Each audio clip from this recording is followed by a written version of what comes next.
So like, what do you mean don't kick the dog? Like, what the fuck? Like, how was that like a commonplace and acceptable form of self-therapy in the 90s?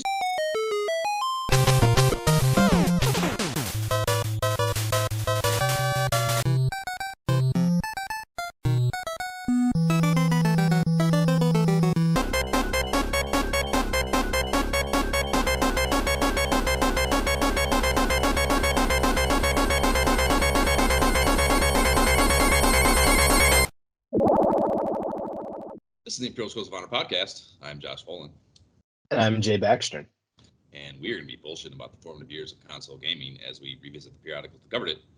Again, we are riding our 10 speeds home from Toys R Us as fast as our little legs will take us so we can tear into GamePro issue 10 in this episode.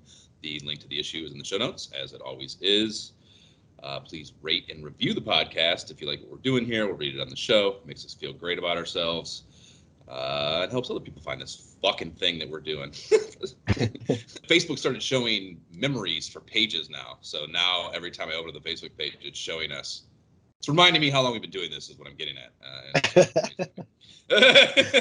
It is pretty nuts, man. Anyhow, what are we jamming on now, Jay? What are you jamming on now? First of all, Beat Saber, baby. This game, so much fun. I feel like I got introduced to it when you were up here for my birthday before the pandemic, at GameWorks GameWorks, and it was a blast there. And so since we're now Oculus into the Oasis pretty regularly, I figured it was time to get it on my own. And yeah, it's a blast. Like Zion's been playing with me, such a fun game to pick up and play without heavy time commitment, which is important these days as a parent, working adult, you don't always have the time to just dive in for hours. So it's addictive for sure. Do you have it as well? Have you played it? I've not. I still haven't played it now. Yeah, I keep my life a barren wasteland of commitment just for this very purpose, so I can't dive in for 3-4 hours at a time. Well, you would get lost in this game, man. So for somebody who loves music, it's great. It's fantastic. But everything else I've kind of just dabbled in. But I will say, I picked up Psychonauts 2. Through Xbox recently, and I knew that was a game that was internally heralded. People were looking forward to. I hear about it. I hear the word a lot. Yeah, it's pretty cool. It's like a platform adventure game with these not cartoony characters, but it's fun artistic style where you're using psychic powers, and that aspect is cool. But there's also like a mental health aspect where I don't want to give too much of it away, but you're basically an agent, kind of like Inceptionist, where instead of going into people's dreams, you can go into people's minds to try to see things. And so there's like regrets that you have to fight. There's like emotional baggage that you have to connect, but it's done in a very simple, fun way, with great art. And I'm just getting into it. And the story so far is really cool and kind of hooked me. So I highly recommend Psychonauts 2. Yeah, I've heard that word a lot. So talking about it for sure. Yeah, and then Ascent. Have you heard of this before I get into it? I think this is an Xbox deal too, right? It's like it's an FPS type thing. It's so the way I like to think of it is it's kind of like Diablo 3 or Diablo 2. It's like a Diablo 3 set in a cyberpunk world, multiplayer. And it's just like there's so much so Court and I have started playing it together. That was the whole reason, because I think it's on Game Pass, and so we said, hey, let's look for a new game to play together. Let's both download this. And there's so much to do, and it's so fun. You're leveling up. You're finding different weapons, but again, it's that Diablo style co-op, but the next gen graphics and the accumulate. Just accumulate. Yeah, but we haven't even accumulated much. It's been so much more about the story so far. Even though there's been a lot of action, it's kind of hard to explain, but I think right now it's like a great balance between, not too much story where it's just a story, not too much shoot 'em up like that. It's like a nice balance so far. But yeah, I think it has potential. Early signs are good. Word. That's another one I feel like I've heard the word a lot. It's a relatively recent release, is it not? Yeah, it's only been released in the last month. Yep, I believe. Yeah, I feel like I've heard about that one as well. Word. That's pretty much it. I've been dabbling in some different VR games, as Courtney will find them, but nothing that's hooked me yet. I do want to buy Saints and Sinners, I think it's called, the Walking Dead VR game. That I definitely want to get into. I used to love that franchise. Watched this, the series for like 6 seasons or whatever. So being able to do that in VR sounds exciting. I think I'm going to pick that up next. So that would be the next thing I talk about. That's one I've heard. If you're into shooters, I hear it's a good one. That one and what's that?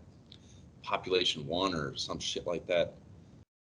I'm pretty sure it's called Population 1 or something very close to that.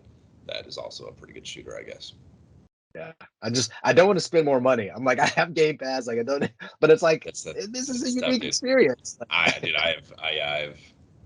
spent so much money on. Facebook thanks you. Yeah. The gaming ecosystem thanks you. Yeah, Mark is definitely hit a profit center with me. So what are you jamming on then? What is this? We got this new background behind you. Yeah, well, that's obviously putt. That's not new information, and I'll get to that in a moment. The new thing that I probably spent the most time on is real VR fishing, and first of all, I can't believe they don't spell. See, look how I'm looking at you right now. Say again. I was just saying, look how I'm looking at you. Like what are we like? Explain VR. It was so scathing that the fucking internet just shut down for a second because yeah. So I mean, dude, I was skeptical because I've been seeing this game since I got the thing, and like I'm mildly intrigued by fishing. We've talked about that before. So, and it's rated like off the fucking charts. So I've been piqued by it since I got the headset. But yeah, I mean, I'm kind of the same. Like, how much fun can fishing possibly be, right? How engaging can that possibly be? So I've been hesitant to get it. But yeah, the first thing I would say is I can't believe they resisted the urge, and I am so proud of them, to name it REEL instead of REAL fishing. So I'm very proud of them for avoiding that pun. I don't even know if that's a pun, but whatever. Slightly on the nose. Yeah. I'm very proud of them for doing that. In any event, this fucking thing is really well done, dude. It's like the physics and the mechanics of the actual fishing are fucking great and spot on. And like, even I'm still playing. I was actually did a putt party last night with the Rough Talk VR guys, and their one guy Stratus they're doing a review of this that's dropping this week actually, so they've been playing the shit out of it, and he's been playing on the hard mode, and he said, he was explaining to me the differences, and so this gets ramped up even further when you play on hard mode, which I have not done yet. But the physics and like there's like a little meter thing that you have to keep, obviously the fish is fighting once you hook it, and like you have to the meter they use to that you have to kind of keep the balance between the two thresholds of is really well done and feels really good. And they add in these little things that I don't know. It's just it requires you. I'm surprised at how engaged I have to be, I guess is what I'm getting at. Like my expectation with it would be kind of turnkey, just fish, just throw the thing out and like Animal Crossing. It's kind of almost, I mean, I expected more nuance than that, but I did not anticipate I would have to stay so focused and be so satisfied with that focus as I have been playing this game. So on top of that, just, the basic aspect of the game, the basic, core element of the game, there's also a whole bunch of really cool ancillary shit that keep you interested and invested in the game and just like kind of the game environment even. So that, there's of course you fish, there's a bunch of different types of fish, you get experience, you level up, you have to choose, even with like every fish you catch, you have to choose between either taking experience, and that's by releasing the fish, like catch and release, or getting money that allows you to buy shit in the shop, and in which case you get no experience, so you don't level up that way. So just even that forces you to kind of make decisions and about your build and like what's more important to you, and that's kind of interesting to have like a little bit of an economy in the game. But so there's a shop, of course, where you buy rods, reels, tackle, boats, like all sorts of shit. And then there's avatar aesthetics bullshit as always, and that's kind of wildly overpriced in my opinion, and only mildly interesting to me. But There's also trophies, goals. You have so like it operates out of this. You have this lake cabin. So like that's kind of the thing. Like it's not just, you don't like turn it on and you're just fishing. Like it's a world. You know, they spent the time and made the effort to make it an environment. Like you were at a vacation lake cabin that you have and that you can furnish eventually, and there's a fucking big ass fish tank in it that you can keep fish in and stock like a shit ton of fish too, and decorate. There's like a porch you can go out onto and just sit out there if you want and look out at it. I mean, that's the thing too. It's hard to argue. I think that it's the most beautiful game on the system. You know, it's like a very real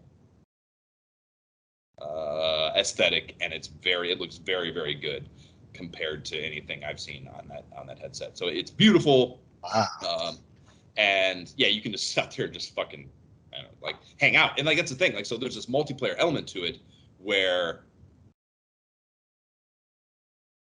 people, you know, it's just like a party kind of, like some of those just chat apps that they have on that headset where you can just hang out together and do dumb shit. Like that's kind of the vibe they built into this, where you can just invite people over to your cabin and then you guys go fishing, or you can hang out in the cabin and fuck around and I don't even, you know, just talk if you want, because your avatars are, you know, physically in the space and everything. So, but you can go fishing together at certain spots, and like, you know, fucking I went with Amy a few times. She's in Italy right now. We fished with her in Italy, and like literally you just go out there. Like some of the fishing spots you're on boats, some of them you're on just on the bank of a pond or a lake, or eventually you get to, I haven't gotten that far yet, but there's a saltwater. Once you get to level 16, you can go saltwater fishing out on the ocean, and that's like a whole different thing, I'm sure, with there's sharks and shit you can catch. But you go out together and like, you know, you can see them fucking fishing, and you can see them reeling in, and when they pull it up, you hold it up in the air, you know, and like you can like fucking look over and show each other and like fucking point at the fish, you know, like it's pretty, it's really it's cute in how social they made it, you know what I mean? And you can take pictures too. You can like, you know, take like, we've got pictures of us like holding up fish. Like one of us is taking the selfie with their camera, and we got both of us in the picture. You know, it's cool, dude. It's really well done, the social aspect of it. And there's shit ton. Like I said, I haven't even gotten to the saltwater stuff, and there's like, the interesting thing is the whole thing. It's set real world places. It's all in Korea. I want to say South Korea, probably. But yeah, so that's its own thing. So like the whole physical space is actual locations in Korea, and that's like one of the things they say they're building is a U.S. based map too that will eventually be available at some point. But so yeah, this is all these fishing spots. I've unlocked maybe half of them, probably not. And there's some of them are night spots, some of them are raining, some of them are daytime, some of them are sunsets. And there's different goals and shit for each type of area. You know, it's just there's just a lot to it, a lot of layers that make it more than just what you would just fishing. You know what I mean? And like I said, and just the fishing is good too. You know, and like I said, if I think, you know, there's like a fish finder thing that you can do, so you know where to cast your reel, and you're not just sitting there waiting like so much of fishing can be, you know. But the hard mode eliminates that, and then you have to, you know, do it the right way, and like all the meters go away, I guess, and you have to do it all because it's got haptic response too, you know, so you have to be able to ascertain what these feelings mean and how to react to them in order to actually get shit into the boat, or, you know, caught. So yeah, but yeah, it's just, there's just a lot to it, man. It's way more to it than I expected. Way more to it.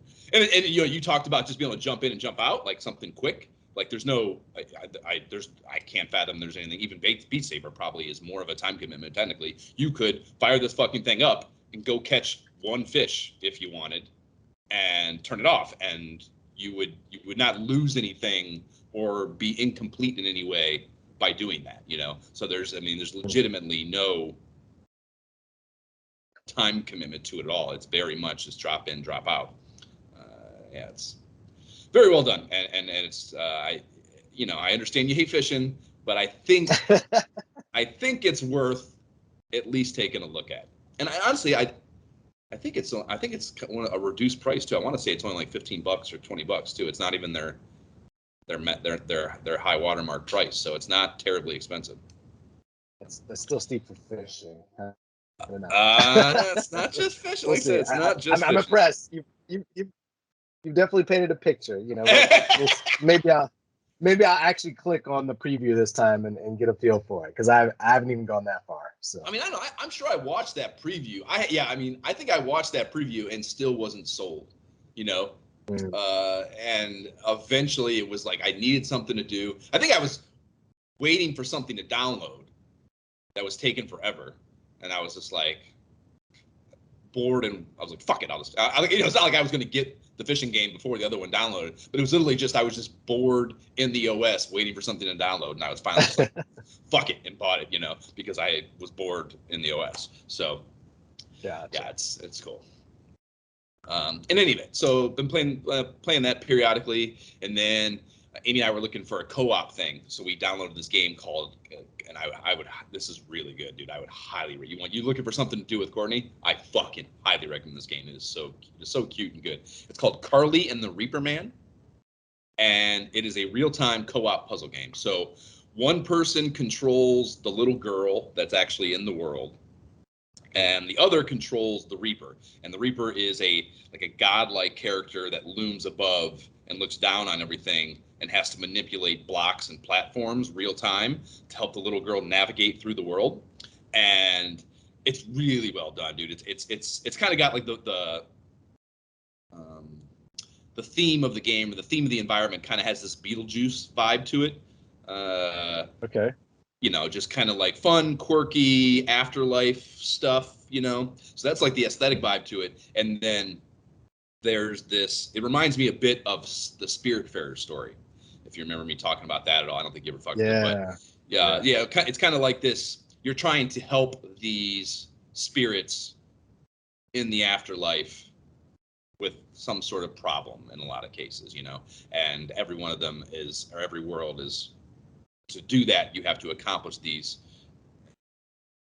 I don't even know where to begin with all the different, sometimes like very early on, it's just like, move this block over here so she can jump on the block and get on the next thing. Then, you start moving platforms around so they can walk across something. And then, there's some things that only you can see and they can't. And you kind of have to communicate to them in the space where they can go that's safe. There's just a lot. Yeah, it's a lot of really, really, and they get, of course, more complex as you proceed through the game. So yeah, really, really cute, and really, really, like, the co-op aspect of it is fucking dope, man. It's really well done. So yeah, I highly recommend that if you're looking for a co-op something or other. And yeah, I played a lot of Demio, of course, and Walkabout Putt Putt, and yeah, I started. Got all fucking into that. I was looking around for podcasts, and I found that Rough Talk VR one, and started just bullshitting with them, interfacing with them on the social apps and shit. And they got a Discord or not a Discord. I'm sorry, they do have a Discord probably too. I can't remember, but they have a Reddit, a subreddit, and just poking around in there. When they started posting shit about, they did Walkabout Mini Golf a week or two ago. After I literally I bitched at them because they hadn't done it. I went through their entire catalog, and I'm like, VR, because Walkabout Mini Golf was following them on Twitter. And I was like, they follow you on Twitter. How have you not done this amazing fucking game yet? And they literally did it like a week later. So, I've actually been bullshitting a lot with this because they just dropped their new course on Thursday. Mighty Coconut is the name of the developer of the Putt Putt game.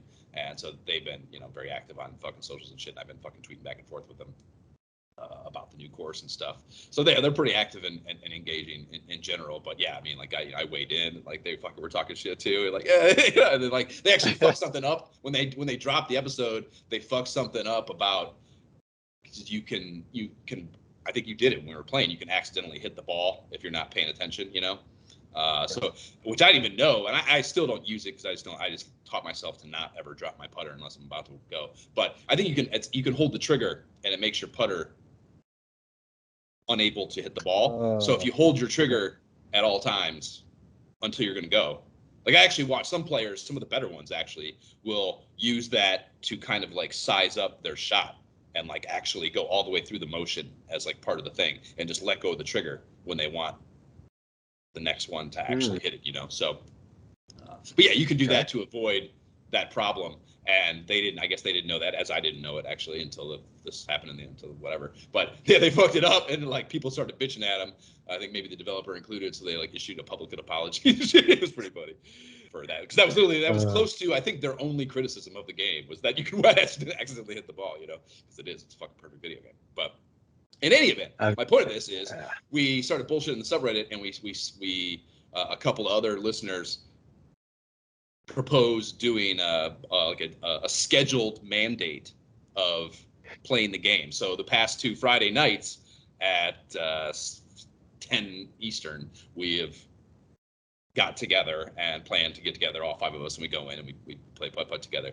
And we, of course, this last night did the new course they just released, Coyote Valley. And yeah, man, Coyote Valley is fucking hot, man. Like, it's this new wind mechanic they put in the back 9, and you can actually, you can see what it is. It's got there's like little wind wisp trails, and they also have rose petals that kind of blow with it too, also to kind of help you understand what the physics what's gonna happen with the ball. But even it just adds such a layer of complexity and difficulty, but not like annoying difficulty. It's like, again, as everything with the game, the physics are so good in that game that no matter what the environmental challenge, with practice and understanding, you can get good at it. You know what I mean? And that's that's incredible.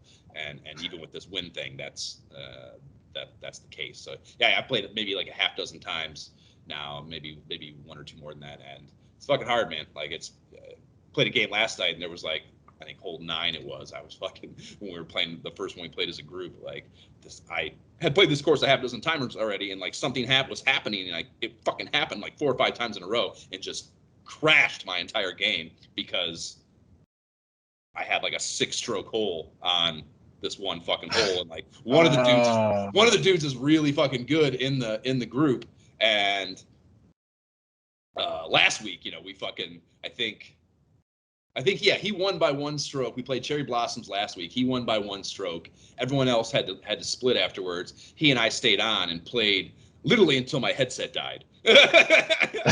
And we ended up, I think we split 2 more games, and then my headset died on the 3rd one that I was winning. So like, highly competitive with this dude. And last night, fucking, I was playing. I was the only one that had played it, so I was going in like, I'm gonna whoop these motherfuckers' asses, because I know shit. And like, this dude was fucking killing. He had a hole in one. He just like was killing it on the first. Maybe he lied about having played it. I don't know. But anyways, well, we got to hole 9, and like I had a fucking bunch of fucked up shit happen on this one hole, the windmill hole, where there's 2 windmill holes where you have to actually use the windmill blades in your shots, and the second one you have to use it to get down off this hill. And for some reason, I was coming off of it and bouncing over this fucking lip, and like I was just so furious, dude. And like, play with this group of people. Like, we played 2 weeks now, and like I've interfaced with these dudes on social media, but I don't know them. I don't want to be like I'm such a fucking emotional dude when it comes to shit. I'm highly competitive, so like I'm like in my headset, like trying to like I'm like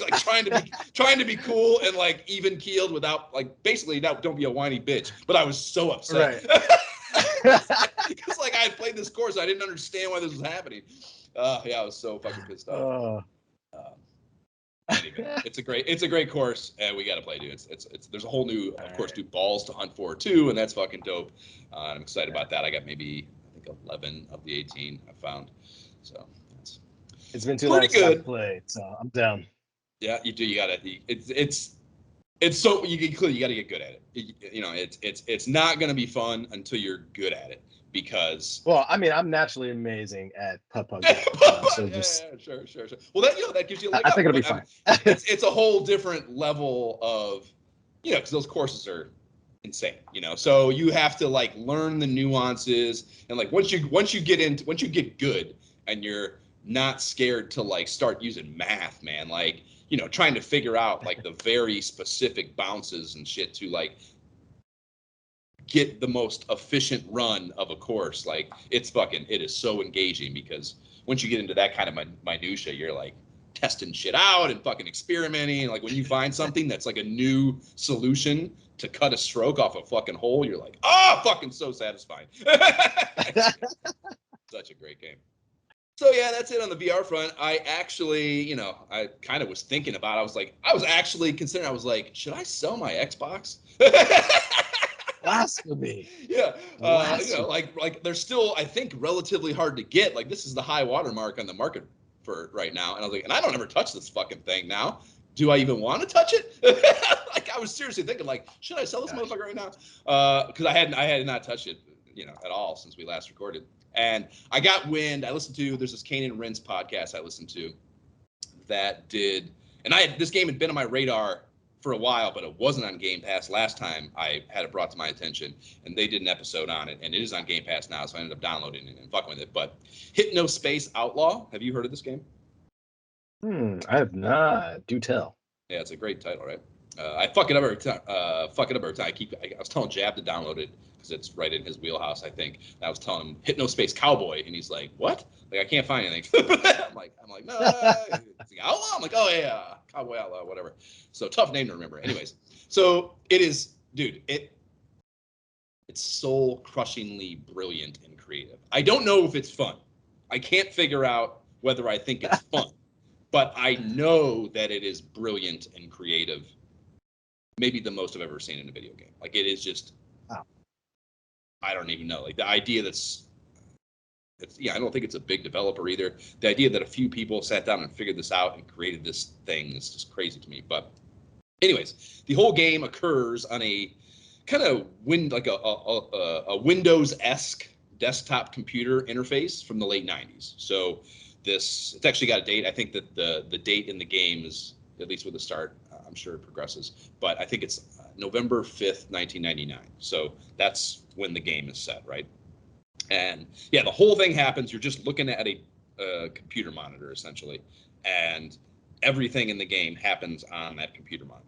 So Hypnospace in the title, that is a company that developed a VR, fictional company that developed a VR-like technology that allows your subconscious to interact with the internet and people on it while you sleep. So the idea, like their whole marketing kick is, you can now, like, think about all that time you waste in your life where you're sleeping. Now it can be productive, and your subconscious has its own life essentially, or your subconscious avatar has its own life and productivity capability in this virtual space while you sleep, so that's just, it's in of itself is a crazy, like, exactly, like, nope, never heard that before. Right? So it's just like the core concept, the core idea is already wildly brilliant and creative. But like I said, so it's all happening on this desktop, right? And you work for this company, your character has just been hired by this company as a kind of internet cop. So you use the desktop tools of this terminal at the company to traverse all these wacky ass personal web pages. So you have to be of a very certain age to even understand what the fuck I'm talking about here. But think GeoCities or Angel Fire web pages. Oh man. So just like, no filter, no one's ever, just there's no, just no one knew how to use the internet. And it was just like handing someone tools to make their own thing in an environment that has no expectations or regulation creates just calamity, and like web pages are, if you remember that time, people it was just the most insane, unfiltered expression of people's selves in digital format. And I was fascinated by it. I was programming at like 1450. The second I had a fucking dial-up connection that I could use at will and a computer that could achieve it, I was like fucking into it. I was making Buffalo Bills websites. The Buffalo Stampede. The Buffalo Stampede was my Bills website, which I have tried. I have combed. Do you know the Way Back Machine? Or maybe it's just called the Way Back Machine. So it's on the Internet Archive, and it's essentially for much of the internet, I don't know how they achieved this, but for much of the internet, they were able to take snapshots of like websites at certain times throughout the 90s and 2000s. So you can essentially go back to URLs at that time and look at what they looked like then. And, a lot of the shit is available through that. And I've looked so hard to find my website on there because I know it was on GeoCities, but I don't remember any of the other bullshit for it, unfortunately. So I've tried so hard to find it. I ended up running through that and like trying to like join up with other websites and like just like to accumulate traffic or whatever. I ended up working with this website, NFLfans.net, and like running the league-wide website, and then my Bills website became the Buffalo Bills arm of, we had a website for every team, So like I ended up running this ring of websites, and like that one is actually available. I can find that. NFLfans.net I found it on the Wayback Machine. It is just like, I don't know. I want to crawl in a hole. I want to crawl in a hole. It's just so insane how, I don't know, how rudimentary it is. Even going and look at like ESPN at that time will blow your fucking mind, In any event, that's a tangent, of course. But so that's the kind of websites you're traversing here, and you're looking for. You have an email client, a web browser, a little notepad app, an MP3 player. Like as far as your desktop tools go, you're just literally clicking on these things and just doing shit. And you go to your email, you get email from the company, and they assign you a case, and you take the clues or the known facts they have about whatever it is you're looking for, and then you go out and you just start hunting around in this rudimentary ass web browser. And I don't know, man, the tone and lack of refinement of the late 90s internet is just captured so fucking well in this thing. It's crippling, dude. It's so good and creative and just so fucking great, man.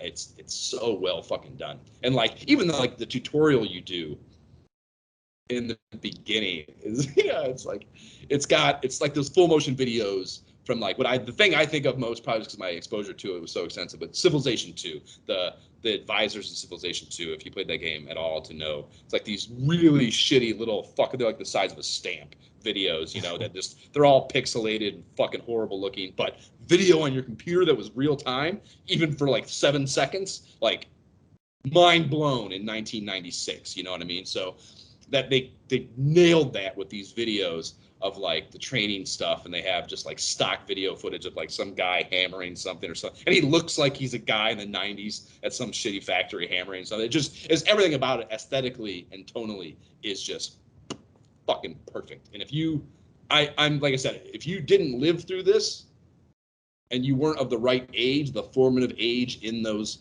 probably 95 to 2000, this game probably just blows you. There's no way for you to relate to it. But if you did live through that age or through that time in that age, I don't know how you couldn't just be fascinated with it. You know what I mean? Because it's just such a perfect encapsulation of that time, that thing, It's so fucking well done. But like I said, I'm not sure if it's funny. It's kind of, you're just like clicking around and like you're trying to find clues, and like you're going through, especially I'm only a couple cases into it. So like, I know I've heard a lot about the narrative. I haven't let myself to go through spoiler gates or anything, but I've heard the narrative for it is apparently fucking incredible, So, it definitely deals in, because like, you're, like I said, you're an internet cop, so it deals in, a lot of kind of privacy issues, socio-political issues about privacy, and like how much should you be able to police this space. And like, I know the story, your role in that ecosystem, you the character in the game, your role becomes significant, and you have to make choices that, put into question whether or not this company should have this policing capability, I think, so and you have these, these people who run these websites are people, so you can interact with these people in the game. It's just great. It's intense, man. It's a really, really heady, interesting, and like I said, aesthetically pleasing. If you're familiar with that era, it's really interesting. But it sucks that I have to turn on my Xbox to play it. I wish it was on VR.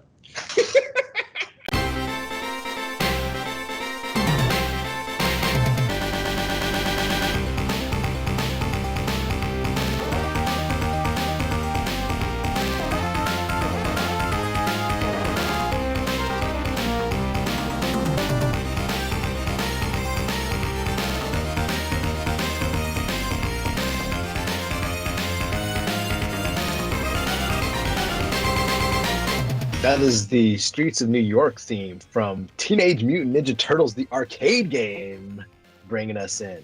I had to have some arcade love. Yeah, when I was downloading that fucker, I was like, yeah, that's tough. Yeah. That's funny. Like, with certainty, like, yep, listen to that a lot in arcades. Even I probably haven't heard that. Because even like you go to arcades now, barcades and stuff, you can't hear those fucking machines anymore because it's fucking bars. It's so loud. People and music and shit. Whereas in old school arcades, there was no music. You could hear these fucking machines, you know. So, yeah, that's an interesting differential between arcading present day and then. So this is GamePro issue 10. It's from May 1990. $3.95 US dollars cover price, $4.95 Canadian, and the cover art is a balls to the wall 90s cyberpunk kid. Speaking of cyberpunk. And so it's a kid with a mohawk. Yeah, he's rocking a bunch of robot gear and/or limbs, I guess. And he's jamming on electric guitar. He's riding a skateboard. And I got one word for you, bro: neon. Hold on. Even the skateboard wheels are different colored neon. Dude, I don't know. As a kid who was roller skating at this time, going to roller skate rinks on Fridays and on Friday nights, I don't think you could get roller skate wheels that weren't those colors. Yeah, it was neon or not happening. Sorry, you know, like the ones, even like because the skates you would rent from the places all had orange wheels. They were like that stock brown boot with those bright ass orange wheels, like, and that's all you could get. Yeah, that's what you got. Yeah. Standard issue. standard fucking issue roller skates. Yeah. Oh God, can you imagine how disgusting those must have been? Gosh. And they just had like a spray. It was like bowling alley stuff. Like bowling alleys, yeah. Like, they just spraying, like, that's supposed to disinfect. Yeah, disgusting. With like this kid at the counter that could not give a shit less if your foot falls off. Yeah, it's like literally not even looking at it, just fucking spraying the shit. Oh, God, gross. So the bullet points go like this. We start with hot licks, cool moves, improve your action with these radical tips and tactics. And I lived through the 90s and was of an age at this time where I should have absorbed what these words might mean, but I have no idea. Like, I'm guessing it's skateboarding shit. Like, that would be the thing that I wouldn't know. No, a lick is like a guitar lick. That's a guitar lick. Is it? Okay. Since he's playing a guitar. I don't know what guitars have to do with the game. I don't think there was a guitar game in this issue. Well, but it's just cool. It's just cool shit. Yeah, exactly. It's just cool shit. It's just cool 90s shit. It doesn't have to have any relevance at all. We're just giving you cool imagery here. Cool 90s GamePro video games. It's all combined. It's supposed to get right together. So we also have 14 new game reviews. The ones they specify here are Snake's Revenge, Psycho Fox, Ninja Gaiden 2, Atomic Robo Kid, and Bonk's Adventure. And Space Invaders gets its own main headline, and this one does not have an exclamation point. The only headline without on here, and surely because this is a game title and they didn't want to muddy that up. But I'm a BB stacker and I cannot not notice these things. So, whatever. So, and then we also have Blast Them with Your Game Boy. So it's the Game Boy Space Invaders. That it's kind of a wild that I mean, I understand that's even then is like a major property, but it is still interesting to me that the Game Boy Space Invaders gets its own headline. You know, like, it's intense, I think. Hey. Yeah, I mean, for a Game Boy, it's a Game Boy type of title when you think of it like that. Like, to be able to take with you, like, it's selling. It's all about sales, baby. Yeah, Get the titles they know. Game Boy's ultra hot right now. It just came out around Christmas time, I think, so sure. But in any event, and the parents who are spending the money they know about. Yeah, exactly. It's like, I know Space Invaders. Sure, yeah, so that's something to mean something to me, sure. So the last one on here is free game system, and I'm listening, GamePro. Please do tell. Like, fucking free game system. Okay, my expectation here was like some sort of super underhand, like some sort of I don't know, an Atari 1700 is what I'm guessing. Yeah. No respect. No offense to golf there, but that's what I'm expecting that to be. Just as a foreshadowing. I was thinking more of like some kind of offhand PC Engine sister console thing, which never made it to the market. And they're like, yeah, let's just try this. You know? Offload these this way. Yeah. Yeah, I expected some sort of bullshit. I did not expect what it ends up being. So we'll talk about that on page 93. Then from there, moving into the mag, we have so many NES full pages we've already seen from Taito and Vic Tokai. And those bridge us over to the table of contents. We have Demon Sword, Sky Shark, Gogol 1 and 2, Clash of Demon Head. There's also a Game Boy puzzler called Daedalian Opus. Is that the proper pronunciation of that? Joe, you think? Daedalian? I always called it Daedalian. I have no idea. I've always, yeah. Okay. However you want to say it. So we don't know shit. Moving on. GamePro, table of contents, layout, art direction watch. They're still doing the fucked up cropping thing, but I would concede for this one that these do look like there was an actual level of human input on the decision. Like the faces of the characters are properly framed from the artwork they are cropped from. So I don't know. Improving. No, there's no half faces. There you go. yeah. So we also, after that, we have the Konami full pager for Snake's Revenge and Super Seed that we have seen, as well as a 2-page spread from Taxon for 8 Eyes that we have not. And those distract us for 3 pages before we get to the letters from the Game Pros. And I don't think we actually, regarding the Konami ad, I don't think we mentioned it when we first saw this, whenever that would have been, maybe the last Game Pro. But if it wasn't blatant enough that Ultra was a shell corporation that allowed Konami to skirt Nintendo's licensing developer rules, they're just fucking advertising the two in the same ad here. That's insane, you know? That I don't know. Clearly, no one gives a shit, but like, I don't know. Just like the whole idea, like, why did they have to make the company? You know, like, why did it even have to exist if this is possible? Without GamePro is just gonna, hey, give me the money, hey, we'll market it for you. Let's go. Really, what I'm like, Nintendo probably paid to have that Space Invader cover, so they're looking at this magazine. They know what's going on here. You know, like, they're going to see that fucking ad. Like, the idea that they don't have to worry about that at all from Konami's perspective, I mean, is just amazing. I don't know. The world's an amazing place. It was a wild west back then in terms of games and the whole industry. Got to remember that, Josh. There's less rules, man. Less rules back then. It was, for sure. So the 8 Eyes spread is a fucking awesome illustration. It's too bad the game is dog shit, but that illustration is really, really badass. Yeah, and they get you with these every time, man. You look at them like, oh, what is this? Oh, it's that game again. Like, come on, like, stop trying to trick me. That game with the Falcon. That game with the Falconer. Yeah, I like Yuri's remark. I mean, marketing's doing their job. Yeah, it is. Yeah, it's a fucking great illustration. But Yuri on the Facebook page, you see, he called it. He called the game Castlevania with even worse controls, like our Castlevania knockoff with even worse controls, which is I think we mentioned that. I think we mentioned like the parallels in our mind to Castlevania when we covered the game. That's very spot on.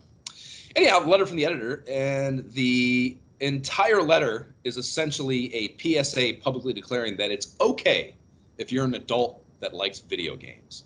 That as many as 43% of NES players are over 18, and this is according to a recent article in the highly respectable Orlando Sentinel. Yeah, there's a passage in here that really highlights, I think, how, I don't know, like, how little was thought of adults liking video games and how much times have changed from that.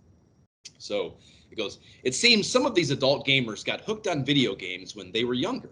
They've stayed hooked and they've upgraded their equipment on each new development or with each new development in the industry. And it's like, I mean, you have no idea, Game Pros. Like, these motherfuckers are going to spend billions. like, yes, that's you don't even know. Yeah, how astute of you to observe this. Like, yes, that's exactly what's fucking happening. There's a so yeah, that's kind of interesting. Just like kind of like a, you know, I don't know, just the landscape and public perception of gaming at the time. So that's interesting in some regard. But there's the other thing about this that was significant to me. There's a blurb at the end that is very alarming to me. So this one goes: Game pros everywhere know that gaming is a perfectly respectable way to spend your free time, and probably therapeutic too. Don't kick the dog. Take your aggressions out on Adobo. So, like, what do you mean, don't kick the dog? Like, what the fuck? Like, how was that like a commonplace and acceptable form of self-therapy in the 90s? Just kicking your fucking dog? I don't know, like, I don't know. That was amazing to me. That Oh man. Yeah, this is clearly just like, hey, adults play games. They're pushing hard. Like this is like, I feel like this is really when it happened, when the precipice, when they were trying to make it okay. When before at this time it was just seeing, hey, that's a kids thing. It's toys. It's like it was they're only going hard. It was only once. Yeah. It was only once they perceived the market steering that direction itself. Like once they saw it as something that could be capitalized upon. Like that it wasn't just toys. Like that's like the whole the thing about the NES packaging itself, portraying itself as like this assortment of toys for kids, a gun, a fucking robot, like all these things, like that whole angle stems out of the idea that they need to find a way to make this appealing to kids, because that's who's going to buy this thing. So yeah, once they obviously perceive that, like, oh, maybe that's not what needs to happen, they're happy to apply. Until there's profit to be seen in it, they're not going to make that move, After that, we have the Batman full pager from the title holder, Sunsoft, and that shepherds us into the mail. And how about this fucking prick John Ramos in the leadoff letter? Like,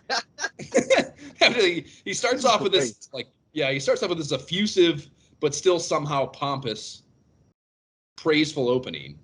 And then he lists off scathing critique about their advertising and shitty screenshot quality one after another. Just, I don't know, fuck this guy. He just like opens up like trying to soften you up, and then I'm just going to give you a bunch of bullshit. I can't believe they printed it. It's just like such like specific, meaningless. It sounds like the worst kind of corporate type of, you're doing great. I know we put our heads together, we come up with something even better, but fucked up with this and this, so change this, stop doing this, and then why don't you just say you don't like it? And they responded. That's I mean, I'm impressed. That they printed it and responded here. Yeah. Maybe they did it first too, and like you could also weigh into that and interpret your own corporate agenda from that. Like look at us demonstrate balance and parity in our feedback. We're listening to you. Yeah. That's the exact hand motion. Yeah, we're listening to you. Yeah, right. All right. The world's a terrible place. I also like fellow Joshua's short letter titled Turtle Power.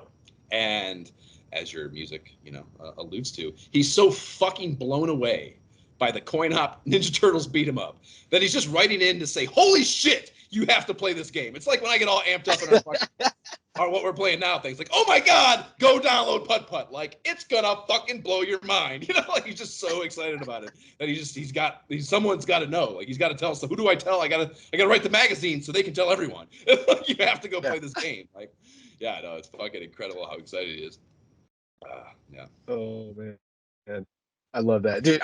I love that there are several letters disagreeing with the dude from the last issue, asking them not to print tips. And they're all like, the mad, like, I vehemently disagree with that person. Like, I use your tips all, like, everybody's like, fuck that guy. Like, what's he talking about?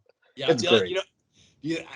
Like, I wonder, you have to assume, because, like, what I think of, it's like a shit post. It's like it's like an internet shit post. It's like, you post this thing that, you just put no effort into it all, but is going to get like a vitriolic reaction to it, and like you just watch the fucking fires burn afterwards. It's exactly what it's like, Mm-hmm. And it's like the analog version of that. Thank you, guy from the last issue. Yeah, right. Yeah, Luis Espinosa, that's his name. Forever immortalized in dickhead fucking the annals of dickheadery. The annals of these magazines is dickheadery in the letter section. So the last couple also echo critical observations we had about past issues, and as like people writing in to ask what the fuck exactly is up with that confusing TurboGrafx NEC shit we didn't quite understand. So we were not alone like in our fucking confusion there, and that was kind of satisfying to some degree that getting our fucking opinions supported retroactively. From there, we move into a two-banger from a company that we've never seen, Seismic, for a couple of Sega Genesis titles that they've dropped. And can you fucking read either of these game title fonts? No, the first thing I did, I was like, what does this even say? Like, I'm like, I, feel like I need a monocle. Like, what? yeah. I had no fucking idea what the first one read, and I struggled No mightily clue. to parse the second. So yeah, they are Super Hydlide and Air Diver are the two games. And so yeah, we'd never seen these, and I'd never even heard of them, as a Genesis kid. That's kind of surprised me. But Super Hydlide is of the same ilk as FCI's Hydlide on the NES, which is a terrible RPG port they dropped in '89. And I was looking at this one, and FCI is not involved this time, so I was like, okay, RPG, I don't know. It's a franchise, that's worth porting, so at least by their perception. So maybe there's something going on here. So I downloaded it, I fired it up, and it's also trash. Same way. Okay. Yeah, it's also Okay. trash. There is a pretty awesome '90s rific opening sequence, and that's actually the background behind me is from the little slideshow, and so that was pretty cool. But yeah, it's a real-time, top-down, overworld battle deal with like these microscopic ass sprites, and it just doesn't work, unfortunately. So Yeah, I was going to download it. And then, like, I think right when I was looking for it, the first thing that popped up was like Angry Video Game Nerd review. I was like, curious, and so I watched it and I just laughed and I was like, yeah, I'm not playing that game. You shouldn't. He was right in that case. You shouldn't use a video from him. Don't let that. I know, but like that dude is but just looking at it, I was like, yeah, that's not my jam. Yeah, no. But I'll watch him. I'm entertained by at least some of it. Right. Some of it's a little fucking shit humor. He's a little lowbrow at times, but some of it's fucking fun, especially the early ones. Like now, it's kind of like, I don't know. I feel like the newer ones, he feels like he needs to live up to this. It's too self-aware. Yeah. The newer ones, self-aware. Yeah. The early ones are better because it was still like a thing that was forming, a character that was forming, but what have you. Yeah. So Air Diver is a perspective flight sim in the hot military fighter plane of the time, an F-119. Just a stealth fighter. So it's probably not bad for the genre at this time, but flight sim is just not my cup of tea. I can't really get into it. It looked pretty good, and the controls seemed fine, but I don't know. I just don't want to sit in the cockpit and fly a plane in a video game. It's just not that fun. Unless you could do it in VR, and then I'm sure you'd be like, "Oh my gosh, it is the greatest thing you've ever seen." Someone was actually telling me, one of my putt buddies was telling me there's like I think it's a World War II era flight sim game that you can get on there that he talked up pretty highly. Yeah, I mean, I would try that because that is certainly a little more able to look around, and like that's kind of the thing. Yeah, I mean it's that, especially the perspective ones. The games where you have like the cockpit POV, like. The idea that you can't, take that really in is like that sucks. So, yeah, I've been a fan of many of those, but put in VR maybe. I like fishing in VR. Why wouldn't I like flying? Full experience. I'm in. And then we have one more ad after that from Trade West before we hit the cutting edge. And this is an ad. Ivan Woo is right, man.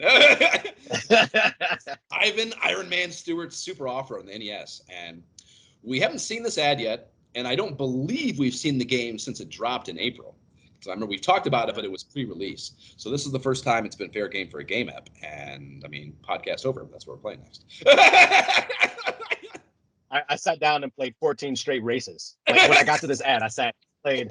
I was like, I was going to do other things. I have just sat and played the game. I actually did fire it up when I was going through the mag because I knew that would be the end of my workday. Other shit to get accomplished. So so this ad is fucking. The game's hot, as we I think alluded to there, but the ad is also hot. I like the ad a lot. It's got a kid in the foreground. He's all decked out in a full racing uniform. He's got the helmet on, the whole deal, and he's holding an NES controller up in front of him. And there's a couple of racing trucks catching air side by side in a desert landscape. So fucking really just painting the world. And the tagline up top is "Hit the dirt," and it's period at the end. Not exclamation, and that's exuding confidence I like that shit. Yeah, they know what they got. They know what they did. I don't need to bullshit around here. It also has the 4-player capability designation up top, and in case you didn't know, now you know. So break out your NES satellite, kids, and do 4-player, which I've never done. I've never played, but I love this fucking game. I played the shit out of it, but I've never played 4-player before. We should enlist cohorts, Facebook page or something, and parsec a 4-player iteration of this. If we do an episode, that would be cool, I think. We should. I've only done 4-player the arcade. I have so many memories of playing this on the arcade with like my cousins and stuff. The arcade is only 3. The arcade only has 3 wheels. I know. I have two cousins, so maybe that's why. I definitely had played it with multiple people in the arcades. Yeah, I played arcade as well. To be honest, I don't know. I think I've played it with maybe like 80 before, might have been Lindsay in fucking Chicago or something years ago. They used to have one at one of the dorms for my summer program at Ohio State when I was in high school, so I definitely remember Super off-road? Yeah. What fucking yeah, dorm? dude, I remember being super pumped. It was in Smith or Steve, but this was in late, probably 95, 96 time frame. I remember like one summer going there and being like, whoa, I can't believe this game is here. I can't think of anywhere. I would definitely, I dropped many corners. This was before we were in college, high school. Right. But yeah, I can't. I mean, the Ziggs and shit had kind of like Buck Hunter and like those dumbass bar games that everyone plays, mini golf, Golden Tee or whatever the fuck it is, the golf game. That you fucking put your hand on playing drunk as fuck. But I don't really remember anywhere on campus that had like an arcade. Yeah, they completely changed the way that the dorms looked by the time we actually got there. So it was like in the area where you walked in, like your front desk area and all that. So cool. As a part of that, it was there. That's so much cool. Yeah, they got rid of that for sure. I was like, damn, this was cool when we were here. Yeah, why didn't they have those? Like, what the fuck, man? Well, I also do remember in some of the dorms, like Smith, Steve, like in the basement, not mine. I think I was in Steve, but one of those did have a couple arcade games when we got there, but they weren't cool games like this. It was kind of just like, man, there's a couple coin ops. Yeah. Actually, I'm sitting here trying to picture the lobbies of Mortal Tower, either of the towers, and I can't do it. So maybe they had. It was just a big open. I don't know about that because that was a weird one because they were like the big open rounded kind of in the towers. Yeah, I don't know. Yeah, they were. Yeah. So this game's fucking great. So it's 4 racers on a single screen track. The terrain is very off-roady, as the name insinuates, and you earn dough from each race that you can upgrade your rig with, and it's just an absolute blast. And I mean, it might be a top 10 kart on the system for me. Like, no bullshit. Like, I think it's that fun of a racer, and racers that you don't see those on my list. Yeah. I am very fond of RC Pro-Am too. So that's one other racer that I really like. But that one, it's funny to me how similar that is. Like, it's not single screen, but it's very basic. It's kind of top down like that, and it's got RPG elements to it. You can develop your car, and just it's funny how easily my basic ass bitch fucking mind is. How easily you can flip my switch with development of your character, even if it's a fucking inanimate object. Yeah, because that was so huge and rare back then. It's the same reason why, for me, a top 10 Super Nintendo kart is Top Gear 3000, because it was split screen. Like, you got to upgrade your car, but the graphics up for the time were really cool. So I could play with my brother, and we were like upgrading our cars as we were like racing together against 8 other computer cars or whatever. And it was love it. I've never even heard of that, so I look my gosh! Look forward to getting into it. I mean, there's that'd be goes without saying. We've talked about it already, but once we crack open the Super Nintendo here, there's gonna be a lot that I've never fucking seen or heard of. I just did not fuck with the Super Nintendo much. Playing Mad 96 and my brothers on Jab's SNES is pretty much that. And I really like not Diddy Kong, but Donkey Kong Country was a game we played the show. That's funny. Everybody loved that. To me, it was like, it was okay, but. Yeah, when we get to Super Nintendo, there's some games we got to play. Knights of the Round, also a top 10. Anyway, we'll get to that. We're getting off topic. Sin City on Super NES is great. I really like the Rampart. My buddy AGB had fucking SNES, and when I used to get suspended and I would sneak into his basement and stay there all day, Have I ever told you those stories? Sorry. No. Yeah. I got suspended like 6 times my 8th grade year, and I would intercept the calls and the letters and stuff at home, and just get on the bus, and the bus driver was notified when you were suspended. So I would just pretend I wasn't suspended. I would get on the bus and go to school in the morning. And we used to go over his house in the morning because my bus would drop me off at school like 45 minutes before the school started, and he lived right next door to the middle school and high school. So me and my buddy Will, we used to walk over there and hang out there in the morning before school, and then go to school together. And his mom wouldn't watch us walk out his back door, so I would just hide in his basement when they left for school until she left for work, and then I would just hang out at his house and fucking eat his fucking food and play SNES all day. and then at the end of the day, get on the bus and just go back. I'd walk over to the school at the time the bus was leaving and get on the bus and go home. Totally. And like, I got suspended 6 times my 8th grade year, dude. I didn't get caught by my dad until the last one because I fell asleep and missed the bus. And like, I mean, I guess that doesn't get me caught. I think maybe just that happened to be the time that a call got through to him or something, So it's just funny that it's funny that it happened like that. Because it was the last one, the 6th time. So I'd done this 5 times already, right? So I have to call him to have him come pick me up. And I like made up some story or some shit about why I missed the bus. And he picks me up at AGB's. I get in the car and he goes, I'll never forget it, dude. I remember the exact words.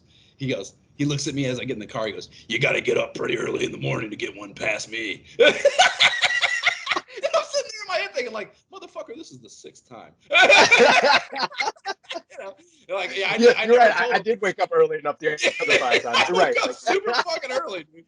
Yeah, so I never told him that happened until I think I was in college before I told him that what actually happened there. So he never knew. It was fucking great.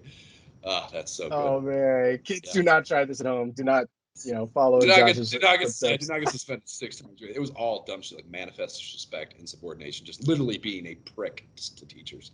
Because oh my gosh. Anyhow, Cutting Edge is an entire page on one soup up your controller peripheral, the Turbo Blaster from BDI Enterprises, whoever the fuck that is. I checked the internet. The internet doesn't know who it is either. But the actual device is a little intermediary box. You plug your standard NES controllers into, and then you plug the rig into your console. And the little box it's got gradient turbo controls on it, so you can toggle turbo on and off, and then has dials so you can change the rapidity of the button depressions that it's registering, and then it also has a slow motion toggle on it. So it's essentially an NES Advantage, but without the joystick, and works for 2 controllers is really what it boils down to. And you could maybe talk me into it being of some value if it works well, which I mean, there's no way to know that. But if it does work well, you can maybe talk me into it having some value. But the price point is $39.95, which is way too fucking high. It's the exact, I looked up the catalog. It's the exact same price as the NES Advantage in the 1990 Sears catalog. So get the fuck out of here, asshole. Oh, like, you gotta be kidding me. Yeah, no way. Like, I'm not paying you the same amount. I just go get the fucking Advantage, have the same functionality and actual cool controller. It's not even, I don't know. Well, I guess they're trying to sell you like, hey, the NES Advantage is one controller. You can get this, and it works for both. There you go. Sure. And you can use your regular instead of the stick. If you want a stick, kind of like if you're a Mega Man type of situation, and you're like, I can't play with the stick. Totally. And the article, I mean, that's their opening caveat. Like that's the thing that they get off their chest to begin with. Yes, it may be similar in functionality to that, but you don't want to lug that to your buddy's house, or you don't want to lug that wherever, which is true. Carrying your NES Advantage around is probably not good for your NES Advantage at age 8. It doesn't sound conducive to maintaining. It's not exactly a light little peripheral. Yeah, right. But still, I mean, just the price point's too high for that. So that's probably why I never heard of it. It didn't get any legs. We get a demonstration of Diametrics next as Trade West contrasts the pure joy of Super Off-Road with a full pager for Magic Johnson's Fast Break. Fuck that game. Overseas prospect after that, a Taito joint for the PC Engine called Ultimate Tiger, and the word chopper is in this article copy so many times. Get to the chopper! And that's because it's an overhead vertically scrolling chopper, shmup, and I'll pass on that. How did the Arcades doesn't fuck around with diversity in this issue? We usually get a couple of titles in here. They show you a few games. Not this time. We get Konami's Teenage Mutant Ninja Turtles Beat 'em Up, gets the entire page, and why the fuck wouldn't it? It's worthless. That was my jam. Give me, I want to play it, and then I want to play Switch Turtles and keep playing it. And I want to Switch Turtles again, and I want to keep playing it. Even though they all have the exact same range, and damn it, like nothing changes. Doesn't matter. They got different headbands on. Yeah. It's been, there's been so many, or so few, I should say, of these arcade features in this main. We're at issue 10 here, and I don't know. I think Hard Driving was in one, and that's like a Genesis game I'm fond of, so I had a little bit of relatability to that, even though I don't think I ever played it in the arcade. But usually these kind of just like, whatever with these arcade things. But this one, I mean, it's. I don't have any idea how, because no one was taking me to arcades or anything, but I played the fuck out of this somehow or another anyways, which maybe just speaks to the utter saturation of Teenage Mutant Ninja Turtles at the time, because these probably were in fucking every pizzeria, if Konami wasn't putting them in every pizzeria, they're morons for obvious reasons. Or if you heard about it and you were operating your own shop, you're like, I need that game. Like you found it, and if you're a kid, you found where this game was played. When you heard about it, you wanted to go to that arcade and that arcade only. If it doesn't have Ninja Turtles, I'm not in. Like, I have to go to the movie theater and sit outside the movie theater. Like, okay, I'll go there. I don't need a ticket. I just want to go. Yep. No, it's fucking really good, and such a big deal. After that, we have a full pager from Dildo developer Acclaim for Quirk on Game Boy, and they refer to the main character's girlfriend Tammy as his main squeeze in the pitch copy. And I think we already said it once, but 1990 was a different time and place. To fucking refer to his girlfriend as his main squeeze in a fucking ad. It's just woo. Would not see that in 2021. So we get a new style of Sega Genesis spread after that. It's a mere two-banger that doesn't have the one full page burnt on just bold white text on a black background. So they're scaling back the marketing budget maybe a little bit with this one. But it is 5 sweet 19-inch CRT televisions, each adorned with gameplay screenshots from some of their early proprietary library. Got Revenge of Shinobi, Truxton, Golden Axe, Super Monaco GP, and Super Hang-On. And there's a little pitch blurb on the second page, and they call themselves the Masters of Arcade Entertainment at the very end. And that's okay. Okay, say it. Fucking Masters. Strong. They probably are the masters at this time, the leading home port. Like Atari ports has a lot of titles that they port, but they're not on the same level as Sega. Like Sega's home ports are probably premier for sure. Yeah, you want to avoid the Atari ports unless that's all you have. But like the Sega ports, like the quality of titles and even like that arcade sound. Like when I think about that kind of more tinny sound and feel, like you really get that with the Genesis. That's a definite difference. 100%. And that that was like, I think that was like when they. Pretty sure I read something akin to this when I was reading Console Wars, Blake's book, about this, just kind of the inner workings of Sega at the time. Like that was their goal. Like they want to bring the arcade experience home. Like the previous systems talked about that, but they wanted it to actually look and feel just like I think they came pretty close. Next is The Adventures of GamePro, Chapter 9, and this is titled Loki, Prince of Darkness. And that closes out Act 1 of the mag, as has become customary. And Ghouls and Ghosts is the featured game setting for this installment. And they actually tease Tecmo World Wrestling for the next one. And that's I look forward to that one. That'll be an interesting, probably pretty funny one. Agreed. This one didn't really do much for me. GamePro plunges the sword right between the eyes of Archdemon Loki here. And that's kind of intense for a... Right. Kids Mag Death, I guess. I don't know. I guess comic books probably did similar stuff, but yeah. This is actually an easy to get through like issue. Like some of the other ones are kind of like, this was actually smooth to read. Like there was action. It was like, okay, you know, it kind of moved along better than some of the other ones. So. Seems to be wrapping up, heading toward the final finale.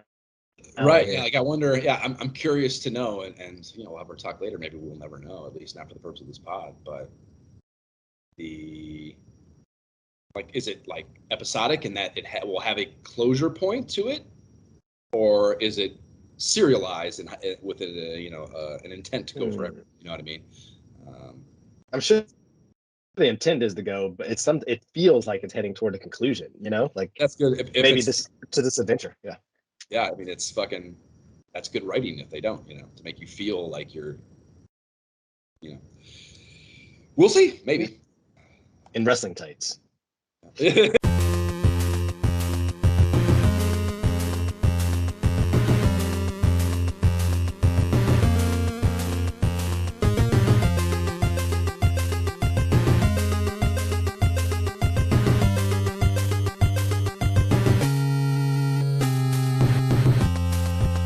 The Snake's Revenge title theme bringing us into Act 2 of GamePro 10, and it is ProView time, and we're still starting with NES, even though Genesis is way more lit. And the first one they have for us is Ultra's Metal Gear sequel, Snake's Revenge, kicking things off here, which I see Solid Snake back there in all his frat-tastic fucking 80s aggro steroid-fueled glory there behind me. And the MSRP listed at the end is an obtuse $43.95 for this title.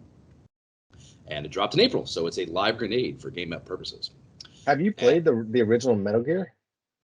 Dude, we did our I think second or third game episode was on Metal Gear. Me and Jax. I never played that. So like to me, this is all lost on me. I read this and I was like, oh, I didn't even know this was a sequel. Like clueless about this franchise. Oh, dude, the first one is so fucking good, dude. It's oh god, it is so good. I had the card as a kid and I played it so fucking much. It's so and it's bad. It's broken. It's a broken game, and it's still so fucking good. Heard of it, but never got to pick it up. So it was never. Well, not in my... go back and listen to the Imperial Schools of Honor podcast episode doing a game app on it, Jay, and you can learn all about it if you don't want to sit down and play it yourself. My memory of it, when we played it once, I think, of any of the substance, maybe I fired it up very briefly as an adult. Well, I did too for the pod here, actually, to kind of refresh myself. But my standing memory of it was one of those, like, I couldn't have been worse. Like I said, I had the first game, and I was so excited to see the same style of video game cover from the same company with the same character on a rental shelf at some fucking rental house, and brought it home and just like, oh my god, this is not the same game. This is bad. You know, like, even as a kid, and it is like the critical acclaim for it is, you know, pretty subpar. I found a quote. So Hideo Kojima, the creator of Metal Gear, right? Yeah. So he was not involved with either the port for the NES or the sequel at all. You didn't even have a hand in the development. He was informed it existed after the fact by one of the developers that I think was asking for feedback or something. So yeah, he had nothing to do with it. And I mean, even like the Moby listing for it opens it's a licensed but non-canon sequel to Metal Gear. So non-canon, like, okay. Yeah, like it exists outside of the story realm, you know, as far as Metal Gear heads perceive it. So in any event, he's quoted in a 2009 interview, Kojima has called it somewhat of a crappy game. Wow. Yeah. Wow. So yeah, he's not a particularly big fan of it either, and a lot of people. Dude, I picked this up with no reference, like I said, for this game, and I'm just like, pretty basic gameplay, limited bullets. Once you're out, you're out. Like I just pass. Like there's nothing. Well, that's the thing. See, there you go. Game. And that, you know, and like I think this one might have failed in stressing it, and that's part of what. And yeah, that's actually one of my notes. Yeah. So I mean, you know, this game Metal Gear was created it was a stealth game then. Like it was intended, even on the NES or the MSX was the original platform for the first game. It was intended as a stealth game. You're not meant to kill everything. Like that's why you ran out of bullets. That is how it's supposed to be. You're not supposed to just lay waste to things. You're supposed to get around undetected. That's your goal. This does not seem like a stealthy type of game. Well, that's why this one failed, I think, because what? It didn't do a good job of that.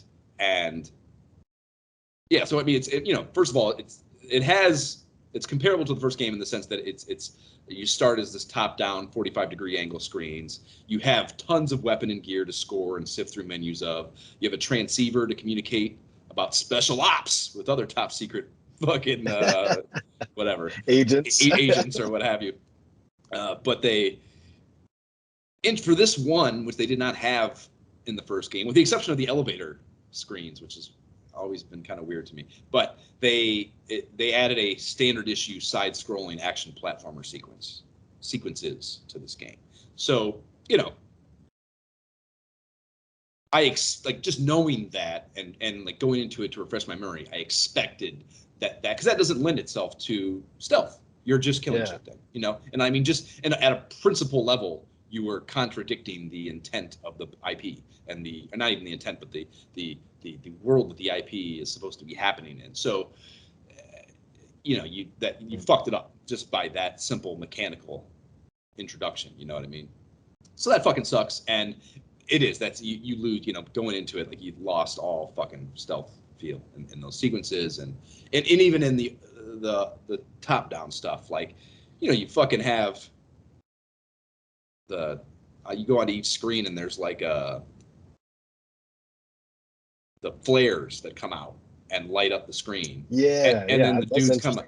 Yeah, and then the dudes come out and can detect you right away. So then they sound the alarm and then you're dealing with battle. And like I don't know how to maybe there's a way to when I don't know what you do. I don't know how you would avoid it, but maybe there's some way to avoid detection with the flares and then you don't have that aggro shit going on and you can remain stealthy and maybe there's a way to do it. I don't know how to do that and I didn't research how to do it, so maybe it's a false criticism in that regard, but if you can't, that sucks and that's not what the game's supposed to be. Because when you open up the first game, you're in a jungle too and you don't have any weapons, like, which is one of the weird things about the game. You are you are dropped, you're a new special ops recruit that's dropped into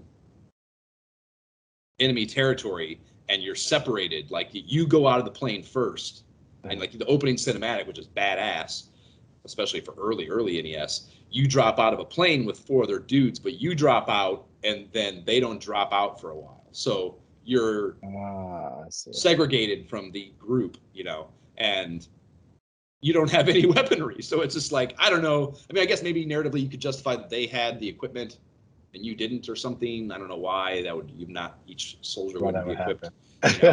But that's the only possible justification. It's so weird that otherwise you're dropped in there with no fucking equipment. You have a pack of cigarettes, which is its own weird 80s thing. You have a pack of cigarettes and the transceiver, the radio. So So you have to start the game with no weaponry and you have to either avoid detection entirely or all you have is your fist to defend yourself. So you are highly incentivized to avoid detection, and it works. It's fucking great.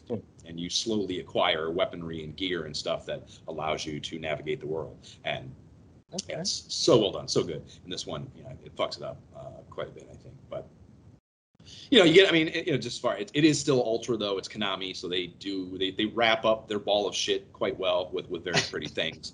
There's like a bunch of lit and fun shit opening the game. There's a nice Metal Gear specs cinematic. So like the name Metal Gear is in reference to that thing I posted the blueprint of. I'm sure you saw it in the opening cinematic. Yeah. So it's like this. It's a tank, a nuclear weaponry enabled tank that is like on 2 legs. So it's like for the time hyper futuristic nuclear weapon, and they do like it's funny. Like I realized there was something else I posted that the Air Diver game. had the had the specs of the F-119, you know, and it's just like it occurred to me how stock that was of a thing for like, look, you know, I don't even know how to really put it into words, but just that like that portrayal of like, look how futuristic and fucking just impressive this is from a technical standpoint, you know, like these,